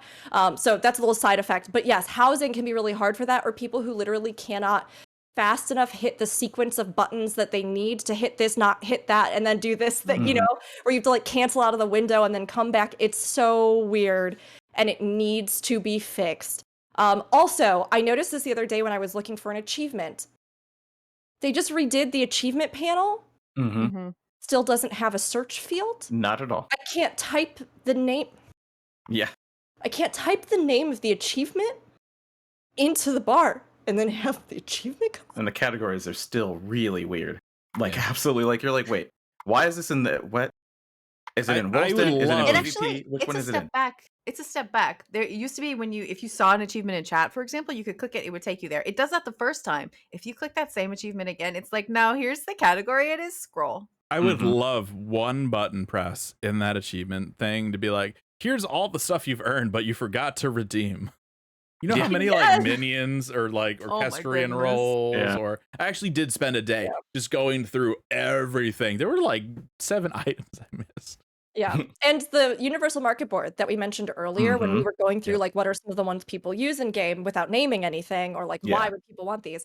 Because we have now data center travel that's coming up. We have world travel that's happened. The game has changed in a way that is incredible and it's such a good addition. But the systems have not changed to reflect that.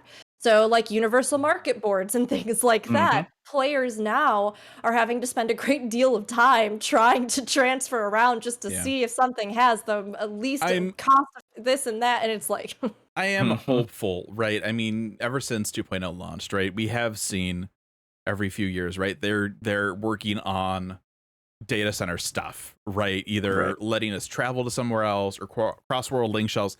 They've been doing more and more, and hopefully that's something that at some point, that they'll get to. That just made me realize that we're getting data center travel soon. Yep. I got excited. Yeah. Yay! You gotta come hang out with us. Heck yeah. So yeah, I mean that's all that stuff, right? There's a lot of reasons why people would use add-ons in the first place, but largely it's because there's player demand for something that the developer either by choice or just by limited resources and time haven't implemented themselves. I feel like our last section is gonna have a lot of not discourse, but a lot of discussion. So we need to get there. yeah. Do you want me to just blast through Let's this? This was kind of your part where you contributed to the thesis here. Yeah, I wanted to go through myself personally because I think a lot of times in MMOs we kind of view our MMO in a bubble and we don't realize what's happening in a larger scale kind of context. Did you know that there are other MMOs out there? More than one too. There's not just WoW. There's other ones. What?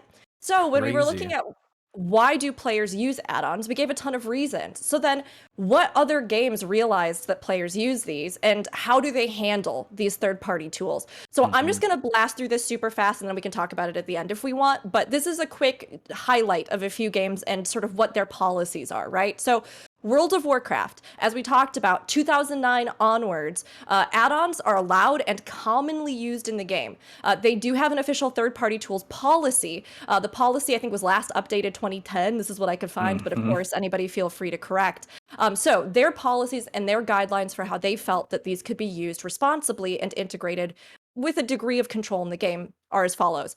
Add-ons must be free of charge. Add-on code must be completely visible. Add-ons must not negatively impact World of Warcraft realms or other players.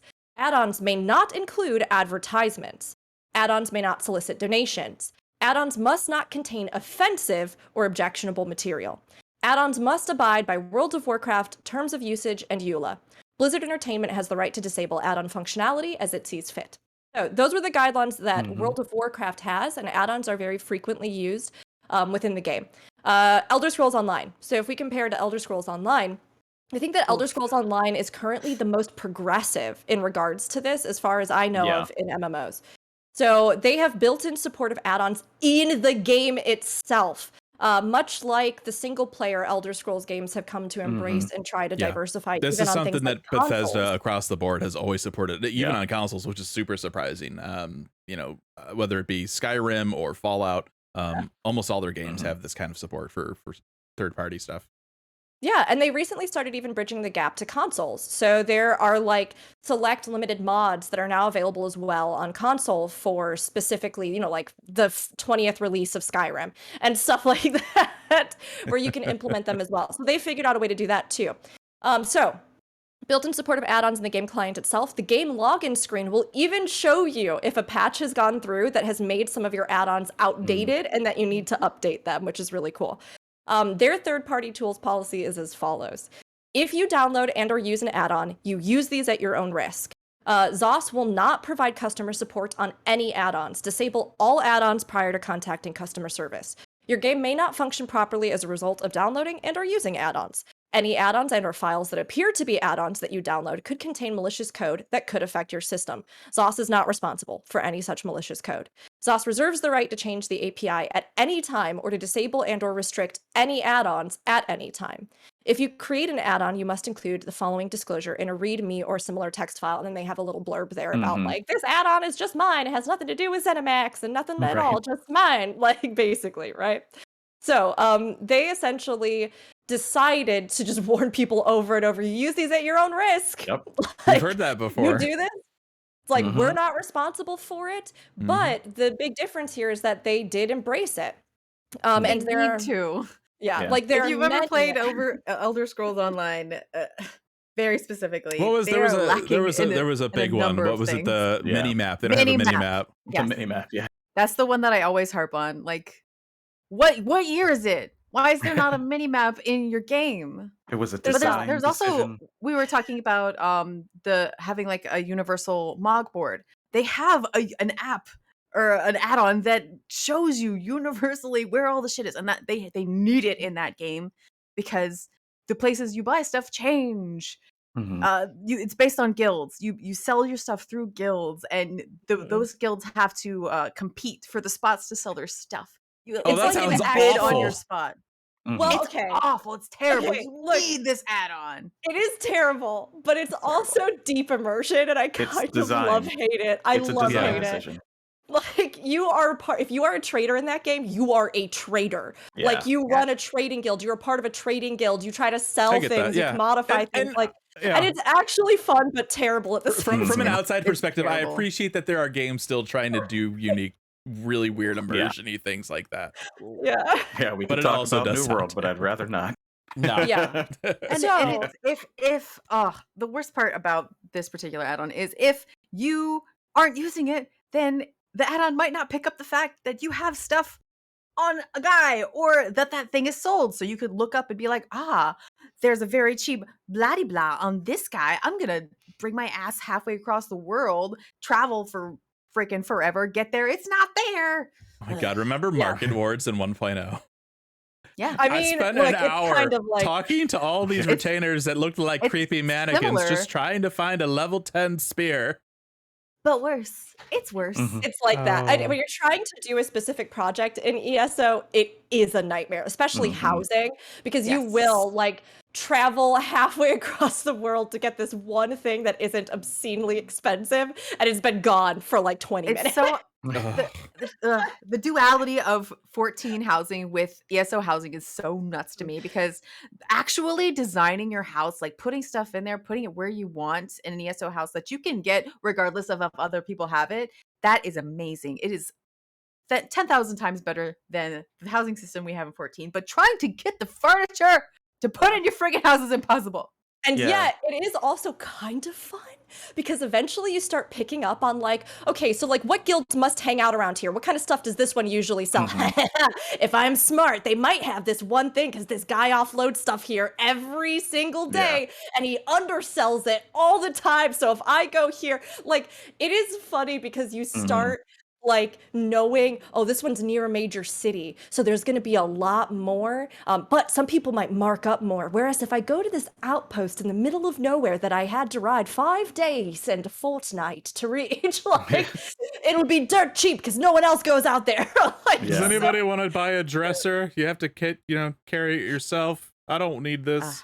5 gold. But Elder Scrolls is definitely an example of you need some of these add-ons. You Yeah. need them just Yeah. for basic accessibility for people who don't need specified accessibility things. And yet, Yeah. because they made it so easy to use, it does not feel like a hindrance to get them. So there is that. And I mean, I think that they have really pushed many other facets of development in ESO in a way that helps counterbalance it to not be like, oh, they're just lazy and they're not doing anything.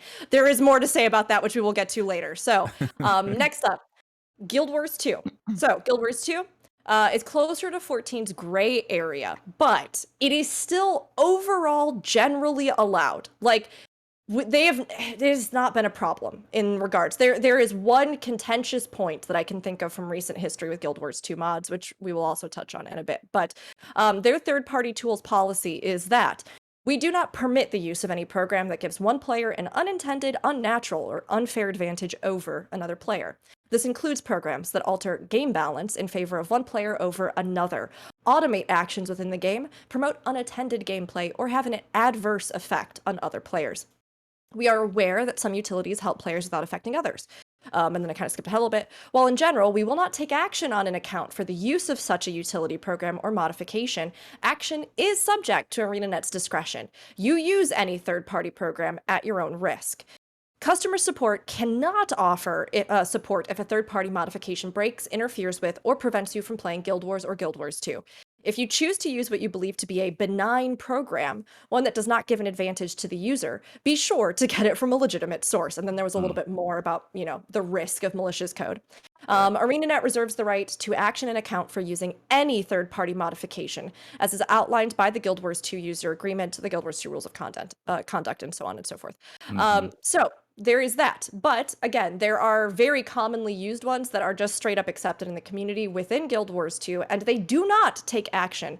One of the few things that was controversial recently was actually a feature that they implemented in the game that was a semi-paid version of an add-on that they then requested nobody use and said they would take action against in the game. One of the more popular add-ons that was used. And when we get down later in the list after this section to the cons of using mods, we'll talk more about that. But overall, they're used freely, and they oftentimes enhance the game experience. The one that was interesting to mention is that Terra Online actually was a recent, a semi-recent. It's Terra.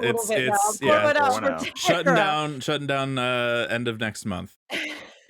So Terra took a hard line out of the blue on a particular tool called Proxy, which was a third-party tool that offered a ton of quality of life improvements for Terra Online. These included DPS meters, cosmetic mods, and so on. But most importantly, allowed players outside of the US to play the game without experiencing lag. So earlier when we were talking about those bits of people using those wibbly wobbly gray area kind of modifications that make ping more manageable, right? So in response to this, On Mass Entertainment sent out a DMCA takedown to the highly popular tool, and the backlash was astronomical. It was insane. Massive. There were protests. People were dropping out of the game left and right. Players were being permabanned for using it. Memes were all over the internet. It got so bad that they had to put their Discord server on lockdown after banning roughly half of its community. So after all of this outcry, En Masse backtracked on the decision, pulled the takedowns, removed the spyware that they had been using to track how players were doing this, and then pretended like nothing happened, which didn't go over so good. And they never really recovered from it. Never. And as Fusion pointed out, they are closing their doors forever next month. So this is a very interesting case of the fact that whatever personal opinions are on add-ons, they are a part of this space. And I think there is very much something to be said about, again, companies needing to respond to the needs that these bring up or address, and taking specific action within their games to implement those if they truly do not want players using these. But to also realize that part of the experience of players in these spaces does involve these tools, for better or for worse. So as we saw with Terra Online, it was a huge, huge problem for the game. And while I'm sure it was not solely responsible for what has led to the game shutting down, it definitely was something that caused a huge blow to them and really did create some terrible things that happened. This is essentially what would have happened if Square Enix somehow was able to track windowware usage and they banned for that. Oh, yeah. That's like the equivalent of this. In 11, You just kill so much of your player base for it. It's wild. Yeah. So then I just tossed in one that I thought was kind of interesting as we looked forward to the future of MMOs. We have all these other ones that right now are allowing, or making more accessible add-ons freely. But Ashes of Creation is coming up on its fabled release. I mean, we've had one of these days it'll happen. And as of currently, the creator, the creative director, has outlined that add-ons and DPS meters will not be allowed in Ashes of Creation. The developers don't want add-ons and mods to be necessary to experience the game. The design of the game API is still under consideration, and because they know that they're not going to be doing add-ons or allowing these sorts of tools. They are going to be working hard for integrations available for streaming services such as Twitch and a few others, but it's not something that they're going to talk about yet. And the developers believe that parsers can have negative effects. And in response to not allowing things like add-ons, it was quoted from Stephen Sheriff, the creative director, the idea is to make a one-stop shop from the company when it comes to in-game systems. We Right. don't really want to have any add-ons, in my opinion. But he also then went on to elaborate upon how highly customizable they are trying to make the UI and other elements of the game, to where, again, I think they are trying to make it so that add-ons would not be needed because the game itself would do so many things that add-ons already do in the MMO space. But how that will actually be realized, we don't know yet until it Yep. fully releases. Yep. And I am in a lot of that discourse because I follow Ashes of Creation. I love MMOs. And yeah, there are still going to be add-ons. If there's not a DPS meter, someone will crack it in a week. Yeah. It's going to There's- happen. If they That's- specifically are not going to add their own, Yeah, if you you're- don't have another way. why But, would I you mean- think that we wouldn't want that? Well, I mean, this again though, this is the first developer that said if Yep. we officially include a parser, Yeah. it's probably not going to be a good time. I mean, Yoshida has said this multiple times Yeah, as well. absolutely. And this segues right into the cons, doesn't it? Yeah. Yeah. So what's the problem, right, with add-ons and stuff? Like we talked about why people use them. If there's, they're to help disabilities and stuff, maybe there's good add-on, like giant air quotes, right? Yeah. Or more client side things that don't hurt anybody, right? But ultimately, like, what's the problem when we're looking at add-on usage? Cheating is the big Yeah. one, right? Giving players That's an the unfair big one. advantage over others. Moving waymarks during a fight, or telegraphing things that would normally not be telegraphed. I mean, and I think with some games, right? Not all games, because there's very few MMOs that are cross-platform right now. I mean, there are a small handful, but for something like Final Fantasy 14, you can play it on PlayStation 4, 5. You can play it on PC. There is that desire from the developer specifically that this game should play the same on all of these platforms. And if you have these add-ons that only PC players can use, like it's a weird thing, right? Like if you're a PlayStation player, you're like, oh man, you mean I can't cheat too? That's not quite right, but it's a weird kind of thing of platform parity. Another big issue is representation in public spaces, right? We see this with stuff like shaders, right? Where like like a lot of these shader stuff, like you'd be like, oh, they're really good at Photoshop, and you can just like leave it at that. But once you get into shaders on top of stuff like equipment mods and stuff, right, like that, right? You might have somebody that doesn't play the game like, oh, that's really cool, I want to like play this game, I want to look like that, and then they get into the game, they're like, oh, that's not actually a real piece of armor that you can. What do you mean I can't walk around with all these NSFW models that I saw on the internet? So that's a thing. Harassment, right, is another thing. With parsing being the big one, right? I mean, this is what I'm sure what the people behind that MMO are thinking, on top of Yoshida, right? Yes, we could add one. Would it lead to harassment and lead to all sorts of party finders requiring certain things? Absolutely. 100%. So we're not going to do it, right? Yeah. I mean, having something like that, I mean, it's just, yes, it can help people that want to improve, but overall, I feel like it would just be bad for everything I else. disagree. I was gonna say, you go ahead. I mean, there's not much more to it than that. I know that there are people who are just terrible shitlords about people's parses if you parse low. Yeah. I know it's true. Yeah. I know it's there. I know that toxicity exists, and I hate it. But I feel like if it were more prevalent, we would see.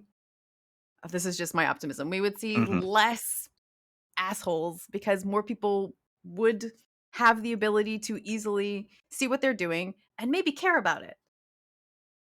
So Yeah. you're It hoping would be that nice. if there was an official parser, that people would take it as a learning tool, and That's yes. Yeah. Like okay. we see. Okay. Also, I want to say the person that is the loudest is who you think the majority is, right? Yeah. Loudest voice majority. That's not always true. Yes, maybe there are 3 dudes over here being like, you parse gray, you're the worst, you suck. It's Mhm. like, well, I first of all don't care about your opinion. And I know a lot of people can't adopt Do. that mindset. It Yeah. does hurt them to hear that.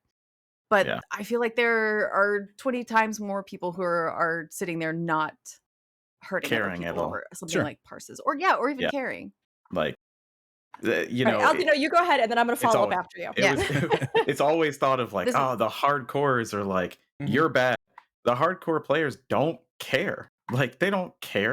It doesn't matter if another person that they were randomly matched with is bad. That's why they're randomly matched with them. That's why they're not in their group.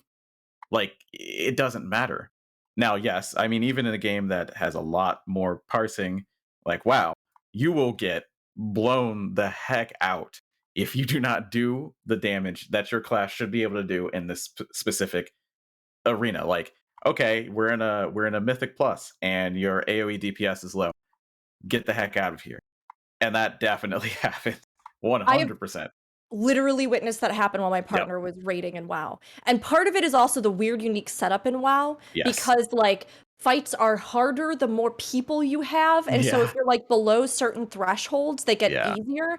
So, like, it's commonly accepted that, like, at certain thresholds, you have to pull these baseline numbers, or it's not even worth having you Mhm. there, because the fight will get proportionally easier than what you are contributing, if that makes Right. sense. Yeah. And I literally witnessed, like, there was a huge blow up in Bebop's guild because somebody who was a raid leader, their partner consistently parsed below the baseline and they would never kick them. Mhm. And then Mhm. during a raid night, somebody else's partner dipped below the baseline and they kicked them mid-raid in Yep. front of everybody and made them leave the God. raid for the night. And, like, the person was so upset.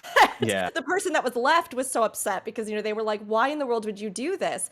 And, like, speaking from my own personal experience, sorry, I segued a bit from WoW Oh, out. that's fine. I will say that I think the community can set a precedent and tone for these things that I do believe can be responsibly handled. Mhm. There is there's a raid parser thing in Guild Wars 2 where there's a golem arena that you can go to and it'll give you your numbers. And while the actual game itself doesn't have, like, the numbers that you can parse in the actual raid, you can go to that golem and you can set it up to simulate all kinds of different mechanics from all kinds of different things and see if you're meeting the thresholds. And you can set multiple ones around the arena and you can do all kinds of things. You can bring your whole party in and you can all parse together and it'll give you feedback about everything that's happening. And in that regard, I have seen players use it vastly as a learning tool because everyone chooses to go there and be there. Now, myself, I think that parse harassment is oftentimes far more insidious than we imagine that it is. Right. This is me speaking from personal experience. What made me almost quit raiding in 14 was the fact that I did have somebody who long-term harassed me about parsing. And before I joined your beautiful raid group friends, I had almost given up on everything. Prior to the group I was even in before that, I had almost given up on ever doing endgame content in 14.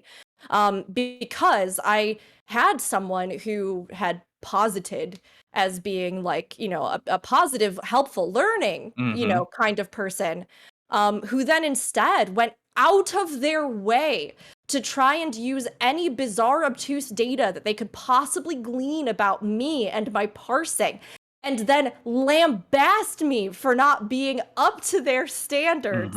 And it was this nonstop thing. And half the data they were pulling was from a character I wasn't even rating on. And Like, it was so bizarre. It was not my main, and they were pulling data from it, and then trying to, trying to demean me through this whole process and make me feel like, even though I had met all the standards that they had set a month before, now 2 months later, the standards were all different, and I should have known if I was serious, and this, and this, and this, and this. And so that experience was honestly, truthfully, and still to this day, has been one of the most upsetting things I've ever experienced in this game. A lot of that shame that I felt was because they were using these benchmarkers to constantly belittle me in ways that, even though I would try to defend or explain, just like, and half the times weren't even actually real data that would do it. And you know what I mean? Doesn't But matter. they There's still numbers. No, I get that. I Like- mean, me and my wife would just do match up for Alexander when Alexander came out in Heaven's Word, and she just got booted during one of them, and they said, oh, she wasn't doing enough damage. She hadn't raided since. We are now at a static with friends doing Savage. She hadn't jumped into any raids since then because of that experience. So it's one of those things, right, where especially this week, right, we always hear, oh, the Final Fantasy 14 community is so good, but then you see some not so great things, and it's like really not so great things. So I would love to be super optimistic in that the community would handle the inclusion of something like this responsibly. But I don't know. Yeah, I know it's hard to tell. Yeah, go ahead. I was gonna say, I think the line is for me. We were talking about it a little bit in chat. The people who want to know this information already have these tools. It's not like adding the parser would change them. I think the thing that would change it is whether or not it's legal. Suddenly you're allowed to talk about it. You're allowed to tell people, hey, you're not doing very well. But harassing people isn't. And that has always been the case. So well, yes, I do think that there's a good possibility that people who don't say anything because they don't want to get kicked now might speak up. There's also the fact that is still harassment, and you can still report them for it, and they might still shut up. I don't know that anything would change drastically. Again, I don't know. I feel like there's there's a potential of opening the floodgates for assholes. Like I agree. Do. But also, then you report the assholes, and they're gone. Yes, That's I think true. if they They're more took visible. a hard line about the harassment element, I think they would, honestly, if they were to do something like this. And even if it was absolutely. a self-parser, I mean, ultimately, or if that's the reason that they don't have it out, is because of the harassment issues that would arise. Yeah. And even if it was a self-parser, or there were any way to parse within Stone Sea Sky, and they like expanded some of the components there, or if when you went into raids, every person had the option to say, yes, I would like my data to be recorded, or no. Like, of course, there are still opportunities in which people will go out of their way, but I do agree that I think that if they put strong harassment guidelines in, and they do have those already, that I think maybe they're more worried about the manpower that it would take to actually have to deal with complaints regarding it. Because I'm sure there would be many cases. But I mean, there was a component of this that I wanted to bring up to all of you as well. The fact that there, not so long ago, was also the topic of and the problem of harassment, not in-game, but while playing the game in a public venue. So streamers that might use that data live to shame people, or to offer those insights, where we did see some backlash. And I mean, personally, I have to say, if you're harassing, you're harassing, you're harassing. It doesn't matter where you are. It doesn't matter. It's true. If you are visibly broadcasting yourself doing that, you're dumpo. What did you do? I would like to think that seeing somebody do that would make their group, their community go and leave, but I know that that's not the case. I know that there are communities wrapped around people like that who are like, oh yeah, it's fun to make fun of people, and that's just so depressing. I hate that. And I think it's very different. I'm sorry. It's fine. No, I was just gonna say, it's a tool. A hammer is a tool. We know how to use it, but we know also how not to. You know what I mean? I usually learn how not to use it by using it, though, when it comes to stuff like that. Like, it's not until I end up smacking my thumb or something, I'm like, oh, that's how you don't use it. And maybe that's what a visible parser would do. Yeah. and then weed out the people who don't know how to use a hammer. I don't know. Well, yeah, Yeah, I I mean, don't and know. it's one of those things too. I mean, and we can go on for this for days. Sure. Right? If Oh, they had and no I would. parser, how would they use it? Where would they use it? Right? But Because I have not presented my 100% true feelings about this, and I'm sorry to say that, because for me, when I started in MMO, I wasn't good. I was not. I did I don't not get believe to you. go on a Carazon run. You've always Right? been perfect. I was not good. And then that experience, not being able to go, made me go to Elitist Jerks, which is a long time, old forum about WoW. In fact, the current game director was a moderator there. Anyway, or at least part of the actual guild that formed out of it. And that was a self-improvement tool. And from then I've had that mindset. So I do not understand the other side. Like, and I will say that out loud. Sure. I don't understand the other side. Yes, the harassment. We can't do that. But it also just says to try harder. And I don't mean that for people who cannot do that, right? There are people who cannot do this because of accessibility and things like that. But also, if you see it, you could take steps to help not do that. Yeah. And if you're in this social contract of an MMO in which content is difficult, and you've said, I want to do it, there's a certain level of expectation. Also, there's an expectation that you will not be harassed if you can't do it. So that's where it's like a, Mm-hmm. I cannot at all, like, harassment is wrong, but the tool doesn't cause that, is what I would say. Sure. I mean, And it's the that's just idea where it of assholes are going to be assholes, regardless of, you know, if they're using a wrench or a hammer. Yeah. So beyond the realm of parsing, you can still kind of tell if people are doing their jobs correctly if you understand how the job works. I'm Absolutely. going to tell a story that may make me look like a bad guy. I hope not. I have like 3 characters now that I run through the 24 mans to try and get that beautiful gear. So I'm really tired of running them already. But when you go into any content as a dancer, and there are other dancers in there, they can dance over each other. It's terrible. I've talked about it before. I'm not going to go into like super details on that. It is a huge pet peeve of mine. So when I go into any sort of content with another dancer, I say, hey, would you like to dance first or should I? And 99% of the time I get no answer. Right. So I just let them go first because it just means that they're going to go first. And then as soon as they're done, I go. And most of the time, these dancers also are not on time with their rotations. So I'm sitting there, my dance is up, they have not done theirs yet. And that also bothers me. And this is where I am kind of the bad guy, because this is just how I have fun playing the game. Zen, are you an elitist? Partially, I guess. In this case, I don't know. I just want to do my job right. I just want to practice doing my job right. So the other day, and it doesn't happen too often. If they're late, it's like 5 seconds or something. The other day, I was in a 24-man with a dancer who actually was so late with their dances that I could have probably I did actually. I danced twice before they danced again. So I just brought it up. I was like, hey, I've been trying not to do this. I'm trying to like line up with your dances so we're not overriding each other. I'm not trying to be a dick here. I think actually I'm not trying to be a dick here, but like if you don't do yours on time, then it pushes me back, and that's how I have fun playing. And I got and that's like, fine. Some people are that's like all that. I can do. That's all I can do. I put my feelings out there. I got I don't give a fuck back, and that's okay. And that's all right. the thing. You don't need to do any of the optimization to do anything in this game. You don't need to do it. Yeah. You don't. It's They're how like, you'd this like isn't to interact. savage. Yeah. Okay. It's how you'd like to interact. I'm gonna go into a raid and I'm just gonna push number 1 on my hotbar until things die. And that's fine, because you don't need everyone to be optimized. You don't even need it for Savage. You need it a bit more for Ultimate, but not even all that much for the first clears, right? Nobody's optimized the first clears. Sure. It's not gonna happen.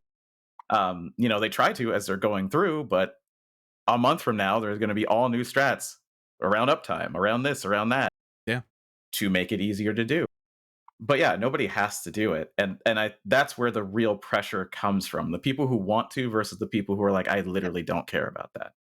Yeah. Like I said, there's nothing I can do about that at Yeah, that point. Yeah. They've let me doesn't know that matter. they don't I mean, care. and Okay, that's I will that's continue to not enjoy myself. and That's fine. that's part of the obstacle, right? When designing any kind of multiplayer game, right? You're gonna have people with all sorts of mentalities, people with different disabilities, people with different Yeah, play styles, like, and it's the ultimate goal, right, is to just try and hit whatever baseline you can, right? hmm But that's not going to get everybody, and that's where No. add-ons start to come in. Yeah. Part of the problem with that situation too is that the way they've inherently designed some of these classes overrides key abilities that so it is tough. I mean, I used to have to do that all the time when I was playing Astrologian Stormblood era Mhm. when we still had the cards that could go out as like a party-wide effect. And try to juggle that Yeah. and figure that out. And I a lot mean- of times you'd have somebody who would overwrite with everything. I mean, the difference here, if we circle it back, is that obviously you didn't choose to harass in Right. that moment. Yeah. And I mean, I think that is important, right? Because I think there are many ways to view what can be considered harassment. And there has been a lot of conversation in the community. And Zen, I think you bring up a good point. I tend to find myself less. I don't like to I just don't like to entertain this mentality too much because I think I've personally had bad experiences with people who feel very self-righteous in this, if this makes sense. But Yeah. the idea of the toxic casual is something where I do believe harassment can also be something where like somebody's disproportionate response to something that is not harassment can also very much affect players. Or you're doing a mentor roulette and you offer like a piece of very benign advice and the other person loses it. Like there are many reasons for that, and people I think do feel, especially in MMO communities, the pressure of others' expectations. And yes, in most content it's one of those things where it's like, this is fine. We didn't all agree to go in. We're not on the same page. We didn't make a verbal pact to go do Savage. But like, please, your cooldowns, if you're a tank, please, dear God, I cannot keep you alive. We have died 5 times, and I can save you this if I just tell you how to do it. Like, in a really kind way, because I try really hard to be that person, the really nice person. But like, please let me just give you a tip on this. And I am lucky in the sense that I think tactful speech is oftentimes one of my strengths. So I've had very few times where the toxic casual has affected me, I suppose. Sure. But for other people who aren't as nuanced in the way that they communicate or adjust to others, who then offer something that can be construed as advice, or who are trying to meet somebody in the middle, there can be a return that is so negative and so that I also think crosses the line, right? I don't know if we want to move on to the next point within harassment, because does anybody else feel like we could be here all day. Oh, absolutely. But this is something that we'll touch on again later, but I thought it was important to mention within harassment too, because taking non-consensual screenshots of your character with a model that they've ripped and then using those to sexually harass, which is actually something I have heard about and I do know has happened. This like, was a big thing a few years back where people, again, right, we mentioned this earlier, where if you do any kind of a client-side character mod or equipment mod, that could display on other characters as well, matching, certain specifications or whatever. And, a few years back, there was a thing where people would do this in order to try and show that, oh, look, they're using mods, you should ban them.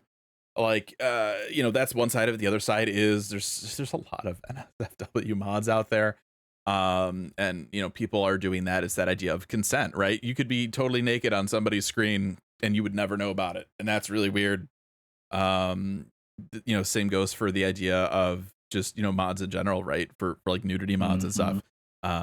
Yoshida came out right after Shadowbringers came out because people were doing these mods for underaged NPCs, and he's like, can you like not? Yeah. I mean, I even see here at chat Sakura saying, That's happened to me. I had somebody I didn't know take screenshots of my character, post them on Twitter without my permission with mods that I didn't have installed.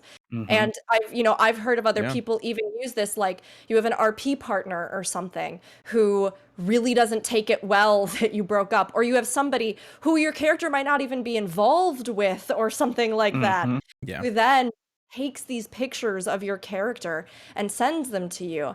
And it's funny because I guess as a person, I've always felt like a lot of times my characters are kind of like little dress up dolls. And so like when it comes to the topic that we'll touch on later, like, do I care if I accidentally take off all my gear and somebody has a mod on that's a butt naked mod and they see me naked on the screen? No, I think it's funny. A lot of times I'm like, yeah, flash. Like, I forgot to save this glamour plate or any gear, so that's what you get. Like, but it's a very different thing when it is being used in a way that is abusive, Yeah. like specifically towards individuals and people behind games, where it's like, this is an extension of ourselves in a digital space. And so, as with literally everything in this game that is mature or 18 plus, or if you're doing ERP or if you're doing anything, right? It has to all be done utterly consensually and with consenting adults. Like, otherwise, the intentions are bad. Right. They are bad, and they can really cause harm to people. So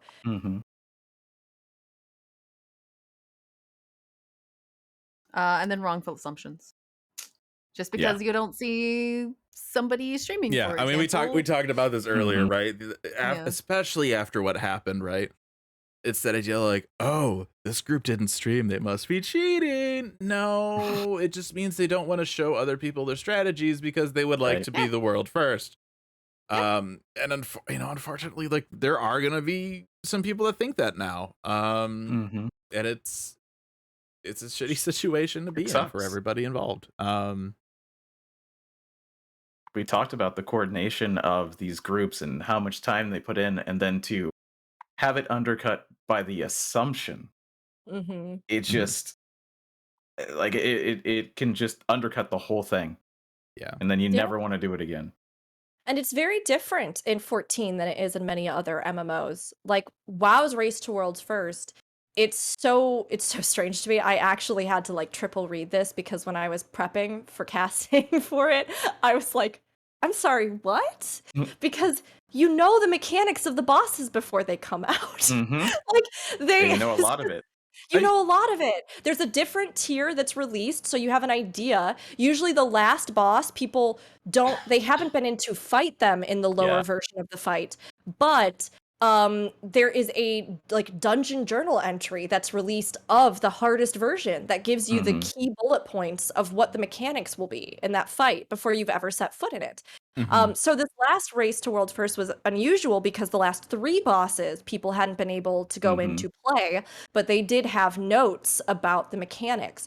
So in the case of something like World of Warcraft, of course, strategies and how groups deal with those are definitely things that are pilfered between groups. But compared to Final Fantasy XIV, where literally the entire thing is done sight unseen, I mean, of course, when you're doing Savage, it's different than something like Ultimate because at least there is a normal version that comes out. So you have like a baseline that the groups are operating off of as far as the core mechanics. But the iterations and how they spin that in Savage completely different, right? And then maybe bonus phases. So real quick, I want to jump in on chat here. Svanus in chat. One good thing about being on PS4, they can't change what I have on. That is false, unfortunately. If somebody has some kind of cosmetic mod, it will affect all players that have that gear or that character model or whatever on their screen. So regardless of what console you're playing on, obviously right now, like PC is the only one that can do these mods, right?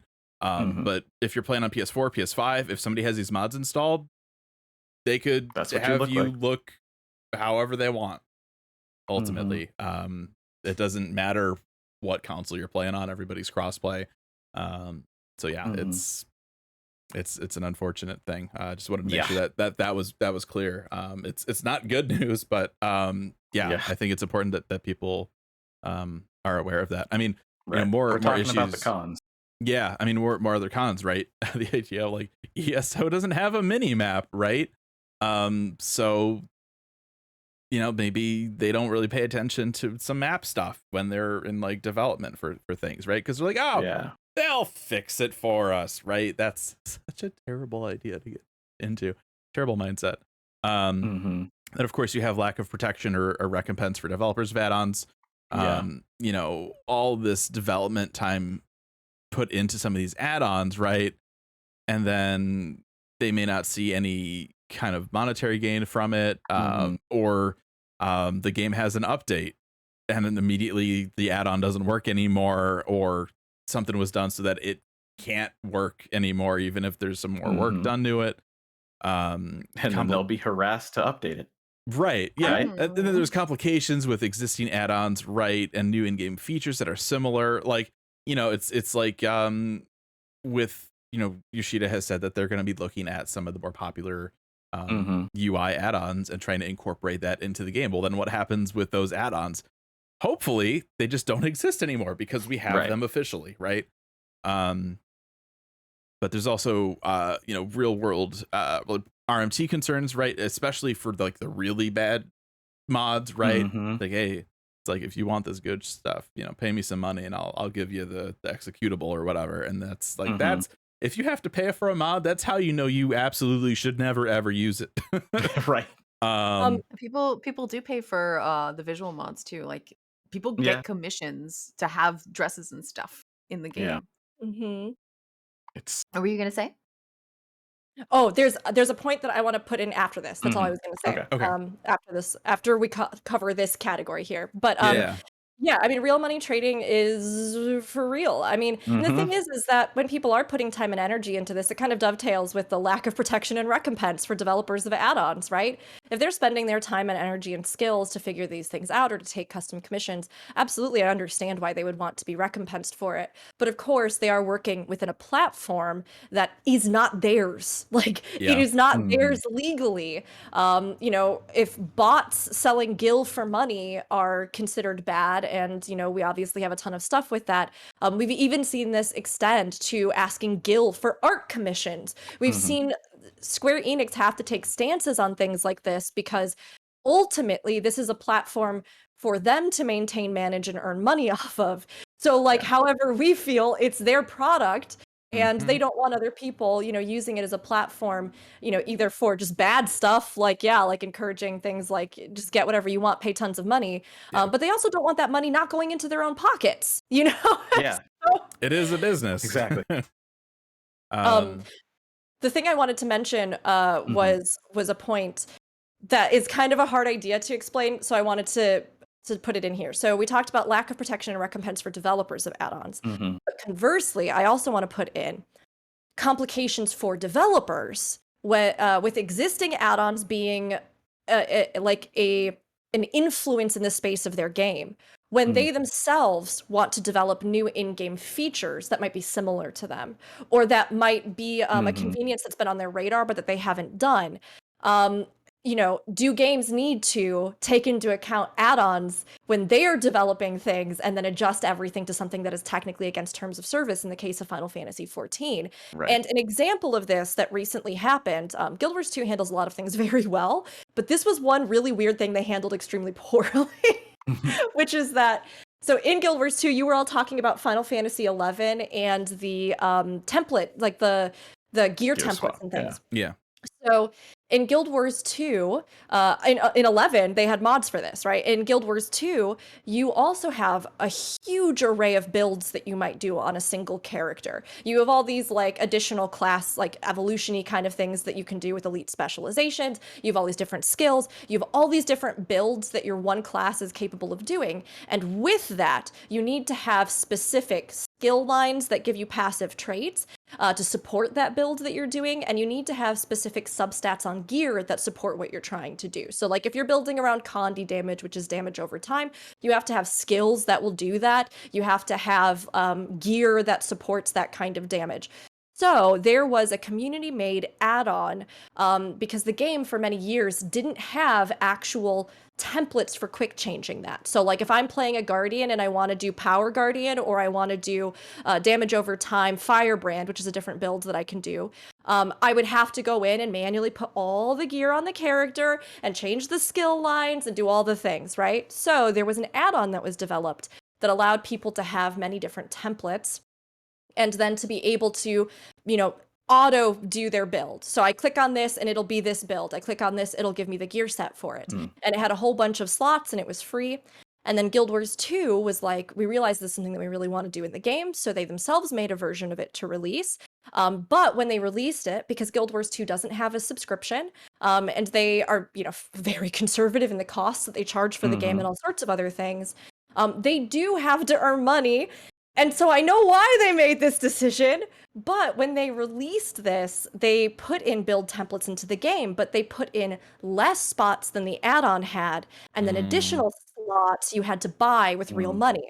Now, in Guild Wars 2, you can get currency in-game to earn the cash shop currency, and there's a lot of flexibility with this. But at the same time that they did this, they made that particular add-on a bannable offense. So that players would be forced to use the new system that was integrated into the game. And if they wanted more slots like the previous add-on had, they would have to pay for them. So this, as you can imagine, went over real good in the community. Sure. Yeah. And so as we look ahead to some of the stuff that later is going to be brought up, with like Final Fantasy XIV implementing certain mods, I do think that there is a real complexity, both in how add-on creators may lack protections for work that they've done that then major companies will monetize off of by just taking that work and being like, I made this. But also for games themselves in releasing features that they may have to tailor a specific way to their model, to their revenue, to their existing systems, to stuff like that. But that we as players might have gotten used to the free version, but that version was never really allowed technically in the first place. Right. And so, like, I don't know, Albino, if you have any thoughts on this as somebody who works in the industry, or if we just want to move on. I don't know either way, but there is a complex issue within that. I'll just super quickly, like, there's some industries where that's supposed to happen. You make add-ons to game engines, and you go, oh yeah, that's a cool add-on or a new feature or a new tool made in it, and you might even be bought by the parent company, right? But games are not that. There really aren't any games that do that. Like, that's not how it happens, really. But yeah, it's a very weird space to operate in, especially when you start charging. Yeah, Like, it gets weird. Again, we talked about player consent. And we wanted to kind of circle around back to this. 2020, we had a chance to talk to Yoshida. And this would have been a thing that was kind of popping up a fair bit around that time. So we had asked about the idea of being able to have some kind of a file integrity check or something that would be able to detect if you are using modified files, right, for the game. Because people were trying to impersonate other players, or people were trying to make it seem like other people were modding. And he said that since data packets are distributed equally to all players, it's difficult for us to identify what kinds of tools are being used and how data is being handled on players' personal computers. That said, manipulating or secretly prying into others' data violates the game's terms, and so we would inflict penalties if we see any issues after doing investigations. Rest assured, though, we do thorough investigations as to not falsely accuse anyone. So they just, like, there's, and again, I've been seeing a lot in chat here as well, where people are saying if they had any kind of spyware or any kind of detection like that, they would stop playing the game. Right? This is it's one of those things you can't do, is looking into other people's files like that easily, especially without permission. And there's discourse around anti-cheat and things like that, which do to a certain extent do that.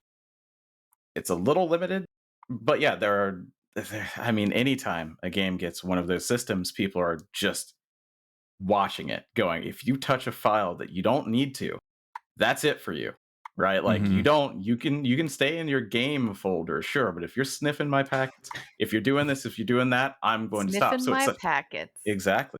This tea smells delicious. Less sexy than I wanted it to. Yeah, I'll go with less sexy than I wanted it to. But yeah, it's such a slippery slope. Yeah, and there's such a backlash.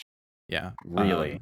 And I mean, another issue too, again, going on consent right now, is you look at certain websites that you can upload your parse data to.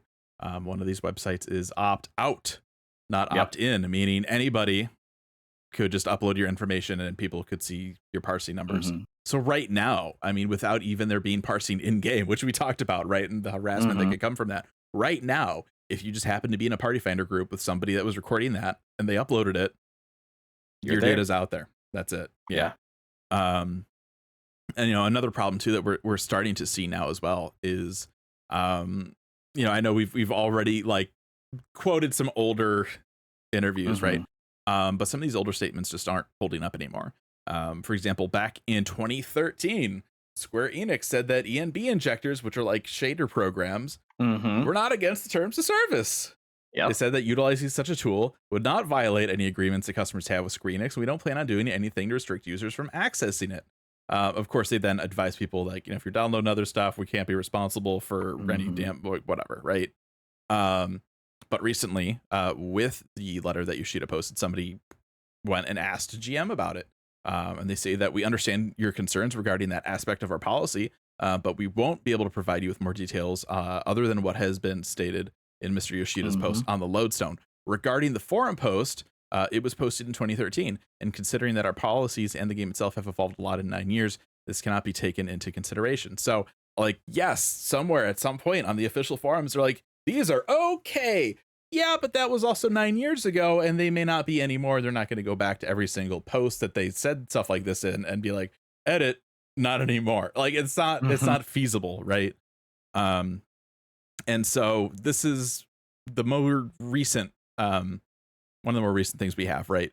A live letter a couple years ago. This was live letter 57, right before that patch 5.2, where they added they restricted the ability to place markers in fights, right, because of this stuff.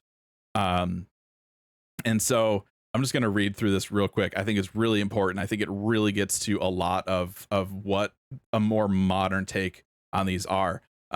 This is from the official digest. So this is what Square Enix officially gave us. Their translation, their summarization. Near the end of last year, inappropriate screenshots were created using mods, and the usage of third-party tools in endgame content became a hot topic. So we went over these topics to provide our stance as the development and operations teams. Before that matter on whether mods are allowed or not, posting inappropriate screenshots using mods violates simple public decency. So don't do it. Not only will you face risks such as account suspension, you may even face penalties in real life. In addition to this issue of decency, we are aware that there have been a constant debate over whether mods are allowed or not. Mods refer to the addition of graphics and maps that do not exist in the game or data that alters the game's programming. Installing and playing with these are a violation of the terms of service, and as such, our answer to are mods allowed would be it's prohibited by the terms of service. In some cases, there have been games where mods improved the gameplay value and led to growth in their community activity, and the developers officially endorsed the mod. Situations like these where the players, community, development, and operations team respected each other brought about this mod culture, which we believe isn't something that is necessarily good or bad, it just is. Next, for third-party tools, as a premise, we will use third-party tools. The use of third-party tools is also prohibited by the terms of service. As such, like mods, if we were asked whether or not third-party tools are allowed, our answer would be, please don't use them. However, what would be considered a tool will vary for each person, making it difficult to draw a line. This is why we don't have, well, they could just tell us what we can use. That would be like a 10,000 page list. All right. It's not happening. It's not feasible. So the developers also do not have the right to confirm what kinds of applications are installed on your computer or smartphones, and do not have the right to ask you to refrain from using certain applications. This would be like if they're like, you can't use Excel with Final Fantasy XIV installed on your computer. That's weird. They're not going to do that, right? She just says, suppose we were asked, are we allowed to use Final Fantasy XIV and voice chat programs at the same time? Voice chat doesn't directly interact with 14's data, and whether it should be considered a third-party tool is ambiguous, so it'd be difficult to provide a definitive answer. Even a parser system that calculates the damage values based on the battle log displayed in game is difficult to determine as a tool or not, and would be considered a gray area. With that ambiguity in mind, the development and operations teams have taken a stance of please don't use any third-party tools. This is because using third-party tools puts that player's account at risk. We understand that some of you would like us to clearly define what's allowed or simply prohibit all tools. However, it is impossible to individually verify an infinite number of applications and software, and we cannot determine what would be considered all tools due to the ambiguity of what constitutes the definition of a tool in the first place. However, calculating another player's DPS and posting that information online to shame them is clearly harassment and warrants a penalty. That would be an issue even before we consider whether all tools are allowed or not. Additionally, we often receive requests for an official damage calculation tool, but we would never implement one. The reason for this is because it may become the root of many disputes within the community. Finally, we'd like to explain our policy on plugins, such as those for the parsing programs. In the category of plugins, there are some malicious ones that negatively disrupt the game balance or fraudulently manipulate memory. Some examples include the plugin that automatically placed waymarks that was widely talked about in the community, and the plugin that made self-made graphics on invisible AoEs to make them visible. Keep in mind that when these have an extremely high risk of resulting in a penalty, and the development and operations team have been working on the system side to prevent these types of malicious plugins. Tools, reporting wars, penalties, these would be relevant, wouldn't be relevant to you if you were enjoying the game normally. We'd like for players to enjoy the game itself, and we would like to enjoy working together with our players as we develop the game. Yeah. So what do we take away from this? Yeah, Discord is fine. Yeah, some of this other stuff might be fine too. There's a lot of gray area. Yeah. Right? But what it comes down to, it comes down to is, are we allowed to use any third? No. No. That's the rule. That's has always been. This is the TLDR part of the episode. Yeah. If you're just tuning in, this has always been the rule. This will always be the rule. It will never give you a list of all the allowed third-party things, because have you gone and just looked? It's like, hey Google, tell me what literally all programs are that I can install on Windows. You would be there for a few years as it lists every single thing. And you want Square Enix to go through and check each one of those to make sure it's okay to run with 14? That's not going to happen anytime soon. I don't know what to tell you. It is. I get it. I get it, everybody. I get it to anybody who might be listening to this and they're like, but. No buts. Because, well, here's the thing. There are two sides to this very much, right? One is the way that I perceive this as a content creator, and one is how I perceive this as somebody who would be playing this game not publicly, not as a public representation of this game, and not as somebody that would ever have hopes of working with the game professionally. So I'm going to really fast break my feelings down on this into these two categories. When it comes to the regular person player, Square Enix needs to be real clear on this. Because there is a lot of, well, it's not allowed, gray area. It's not allowed, that's a gray area though. But it's not allowed though, but that's a gray area. And to like any person that plays this game, all they are going to hear is the gray area. Yeah. Because like you pointed out, Fusion, going all the way back to 11, where again, it was gray area, but the interpretation of gray area, even though they said, oh, it's not allowed, in that interview that we quoted at the start, they literally giggled like, hee, don't out yourself, but we all use it, like in an interview with the developers. And it was almost never punished, at least from the impression that I get from you, versus now, where again, when and how they choose to enforce this, implement this, or do this can be a whole other thing for players. And then we get into things like these reporting wars and so on and so forth, right? So for the casual player, we read the terms of service and use of add-ons in other games earlier. They are very clear, they are very specific, and there's no 5 paragraphs that are like hee gray area. It's just like, here is how you can use it in our game, or it is forbidden. And I think they need to be clear in that regard. Now, as a content creator, you cannot take away the hee gray area from this. Because I, as somebody that has worked professionally with these brands, many of us here who have worked professionally with Square Enix, like, you know, the moment you start talking to anyone that works at a company that as someone who may want to have a professional working relationship with these brands, you cannot tee-hee-hee terms of No. service. It doesn't work unless you are so monumentally huge that for some reason they're willing to overlook it. And even then, if you continually flaunt, or you even occasionally flaunt breaking it, you will be removed from lists. You will be removed from partnership programs because you signed a contract. You will be removed. So as a creator, it is your responsibility to proactively curate the space that you have, to professionally navigate and understand the professional environment that you are conducting your livelihood in, and to understand that no matter how you feel about it personally, that if you choose to use it and they choose to enforce it, those are choices that you both made. And that was a choice that you could have avoided. And if you had had even a single conversation with somebody working in any MMO in a professional capacity, I have no doubt that they told you that much clearly, just as we saw many times, please don't do it in that. Yeah. So gray area only carries you so far. Maybe if you become a champion of that, it does mean that you still get to have your big community and you get to be on your high horse advocating. Well, okay, I shouldn't say high horse, because some of these additions do need to be advocated for. Yes, and some of these absolutely. additions do need to be put into the game. And yes, we need to talk about them, and that's why this whole conversation is so important. Yeah. But at the same time, you have to understand that this industry works in a specific way. So as a content creator, it is part of your job to understand that. So I have very little pity for people that I know have had 5,000 opportunities to not show this, however they want to use it on their own time.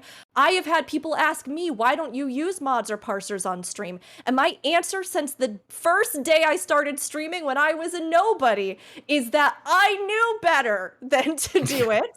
Because if I ever wanted to be at the point where I could work with the company, I knew that I would have to professionally present myself at all times as somebody they would want to work with. So that's my feeling. They should not cage about this gray area, particularly for creators, particularly for players of the game who enjoy these things and just need to know how they are or aren't going to get banned. But as creators, it is part of our job to understand these guidelines. And if you choose to break these, even if you think there's a gray area or a case to be made, you accept what happens if they do decide to punish it at literally any given time. Even these The other games, consequences. I know, even these other games that allow add-ons say we have the right at any time to forbid an add-on. So I want to, and to kind of help emphasize this, this is going to be our last little wrap up here as we kind of get to the end. This is an older interview. We did this back in 2014. But yeah, this is incredibly still relevant. We asked recently, there has been noise from players about parsers, mods, and third-party applications being used in Final Fantasy XIV, and about people getting warrants suspended or even banned by GMs for using such applications. There was also mention of a plugin API for the game. We were wondering what policy was, your stance on it, and how you were approaching these issues. Some players are worried and they don't want to get banned. Yoshida told us, this is a very difficult question to answer. Yeah. We are first and foremost a software company. And as a software company, we cannot really approve of anyone modifying our product in any way. We would prefer it if everyone played the game within the original design of the software. Otherwise, we can't guarantee the quality of the product itself. Officially, the policy is that any add-ons or modification of the game are against the rules and privacy policy.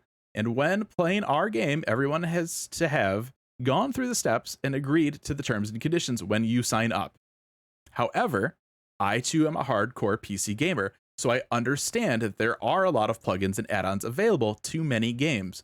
So this is if you're going to take away anything from this episode, I want it to be this. As a PC gamer, all I can say is please don't get caught.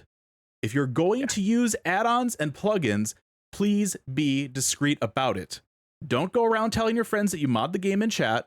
Don't go asking a GM if if there's an add-on that's okay. We can't go around and check if add-ons and plugins will work with our game and debug everything and then check that it doesn't break anything.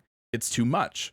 Really what it comes down to is I can't say yes to these things. And the players have to realize that by using an application that accesses game files that they are the ones that are assuming the risk of viruses and possibly compromising their account. Okay, so this is the takeaway. Are third-party tools or add-ons allowed? No. And if you're gonna use them, sure as shit, don't stream them on Twitch. Or post a ton of Screenshots. That's the thing. Like I saw more than a handful of streamers this past week. Really, like I think our friend Brian, the way he phrased it was poking the bear. Look at me, I'm streaming with third-party add-ons. I do hope you get banned because you're being a big asshole about everything here right now, sir. Like don't stream this stuff. Like that's what it comes down to. Like, don't harass people with these add-ons. Don't try and make it look like people are using these add-ons. Don't make people naked. That's just weird. Like, and don't stream it.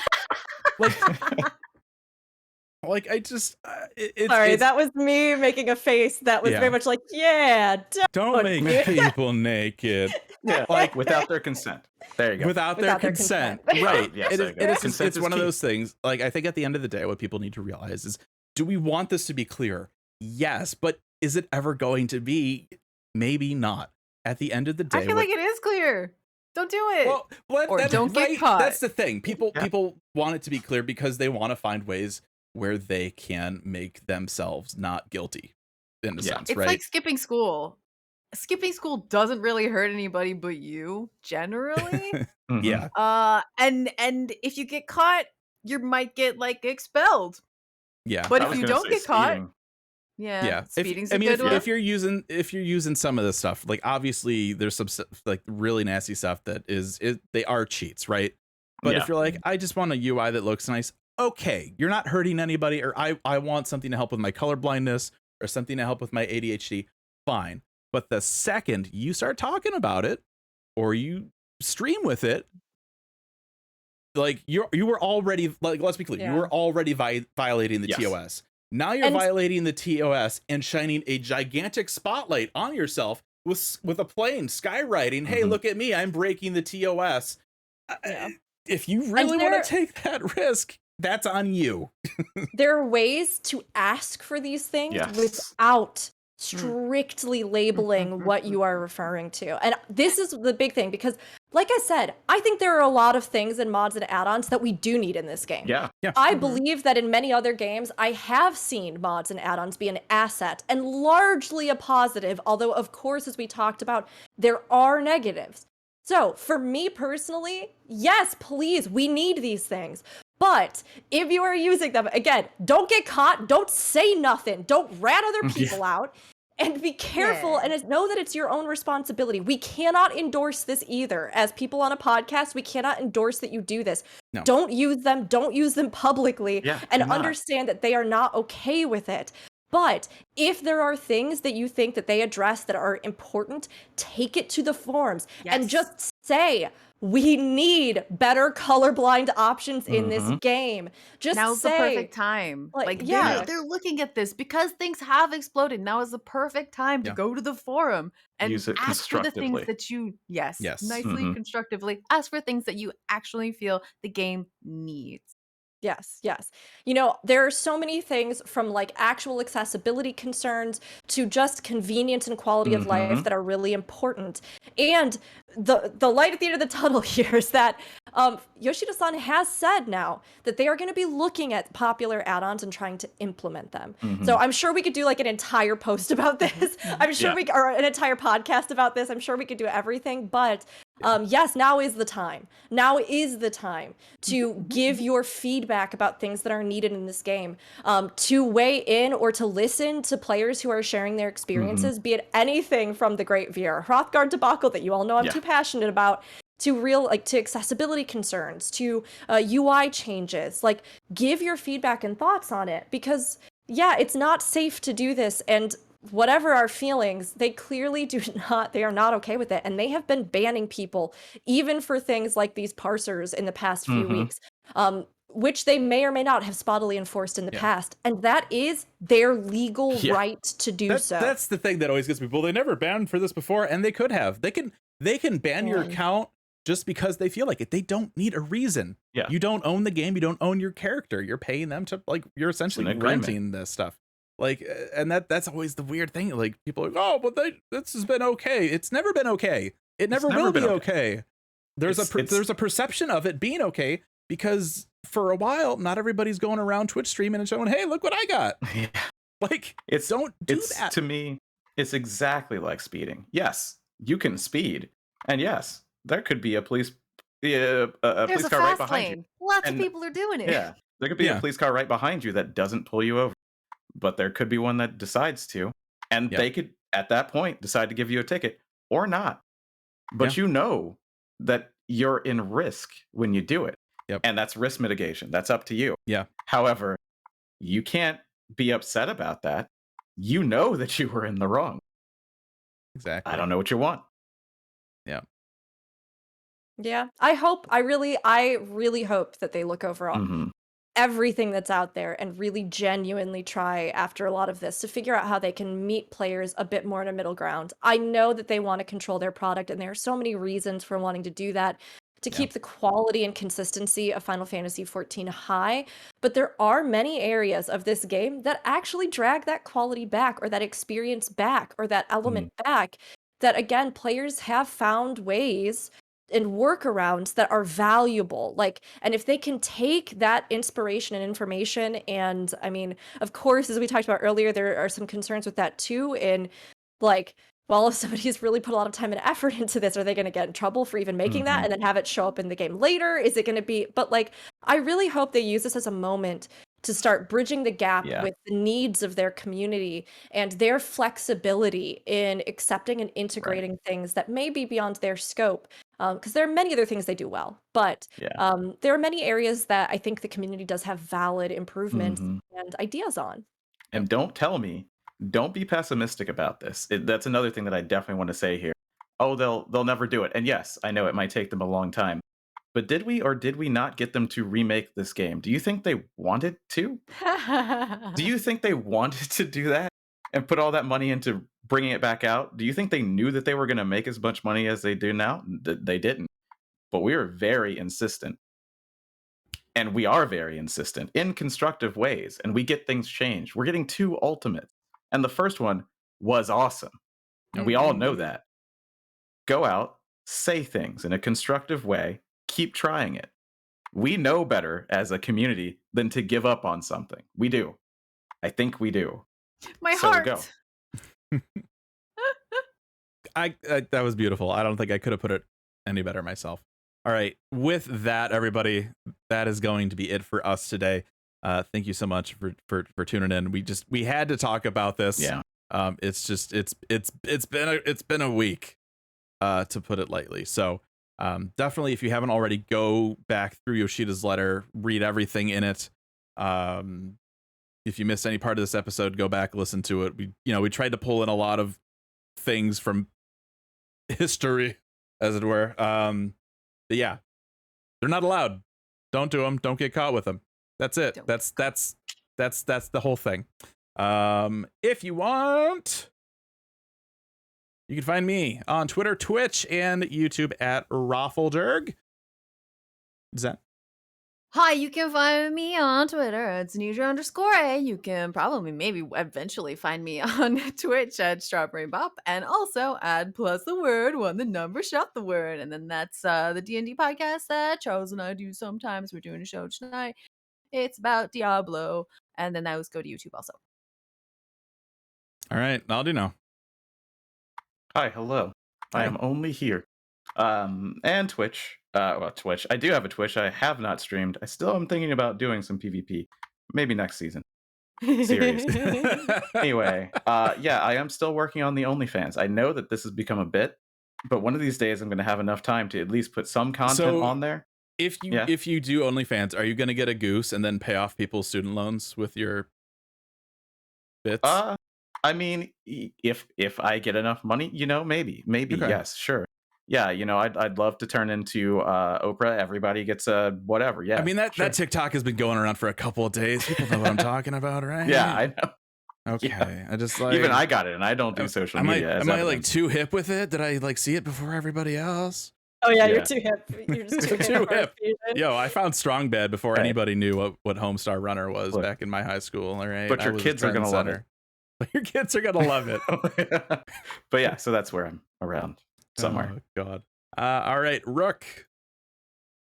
Yes, you can find me everywhere at Rookery, ROOKURI, Twitch and YouTube mostly. Usually have one video going up a week, and I'm usually live on my own channel 2 to 3 days a week. And then I am on the Lightbringers Guild Wars 2 podcast on Fridays. I'm on this beautiful podcast on Saturdays, and I've been doing more shoutcasting recently, including tonight. I'm actually going to be shoutcasting a Crystalline Conflict tournament. This is something that's going to be running over the next handful of weeks into June. So you'll be able to catch me, hopefully, many Saturday nights shoutcasting this. But it'll be over on twitch.tv/1. Not +1 shot, just +1. And we're going to be doing the very first one tonight. So Plus has put together some great events in the past. I can't wait, and I'm going to be starting it here in about 45 minutes. So hopefully I'll see some So we're of you gonna there. end the show so Please. she can get some food. Please remember to sleep. I'm worried about you. Please remember to sleep. I will try. All right, that's going to do it here. If you guys want to email us, you can do that. aetheryteradio@gamerscape.com. You can also find us on Twitter at aetheryteradio. You can also find us as Gamer Escape on Twitter, Twitch, YouTube, Facebook, and Discord. Discord.gg/GamerEscape. You can find our Final Fantasy XIV channel on there. We have a social channel. We have an Aetheryte radio channel where you can talk to us about the show. So make sure to check that out. That's going to do it for us this week. Next week, did we get that locked in next week? Brooke? Next week? Oh yeah, we Gucci, yeah. Okay. I was like locked in. What did we do? What's locked in? Next week, we're going to be talking with Lithy, who helped organize all the World First stuff over at Mog Talk. We're going to talk about the World First race and getting all that kind of behind the scenes stuff set up. It should be a really interesting conversation. I'm looking forward to it. But that's going to do it for us here today, everybody. Thank you so much for tuning in. Hope you have a fantastic weekend, and we'll see you next week. Goodbye. See ya. Goodbye, farewell.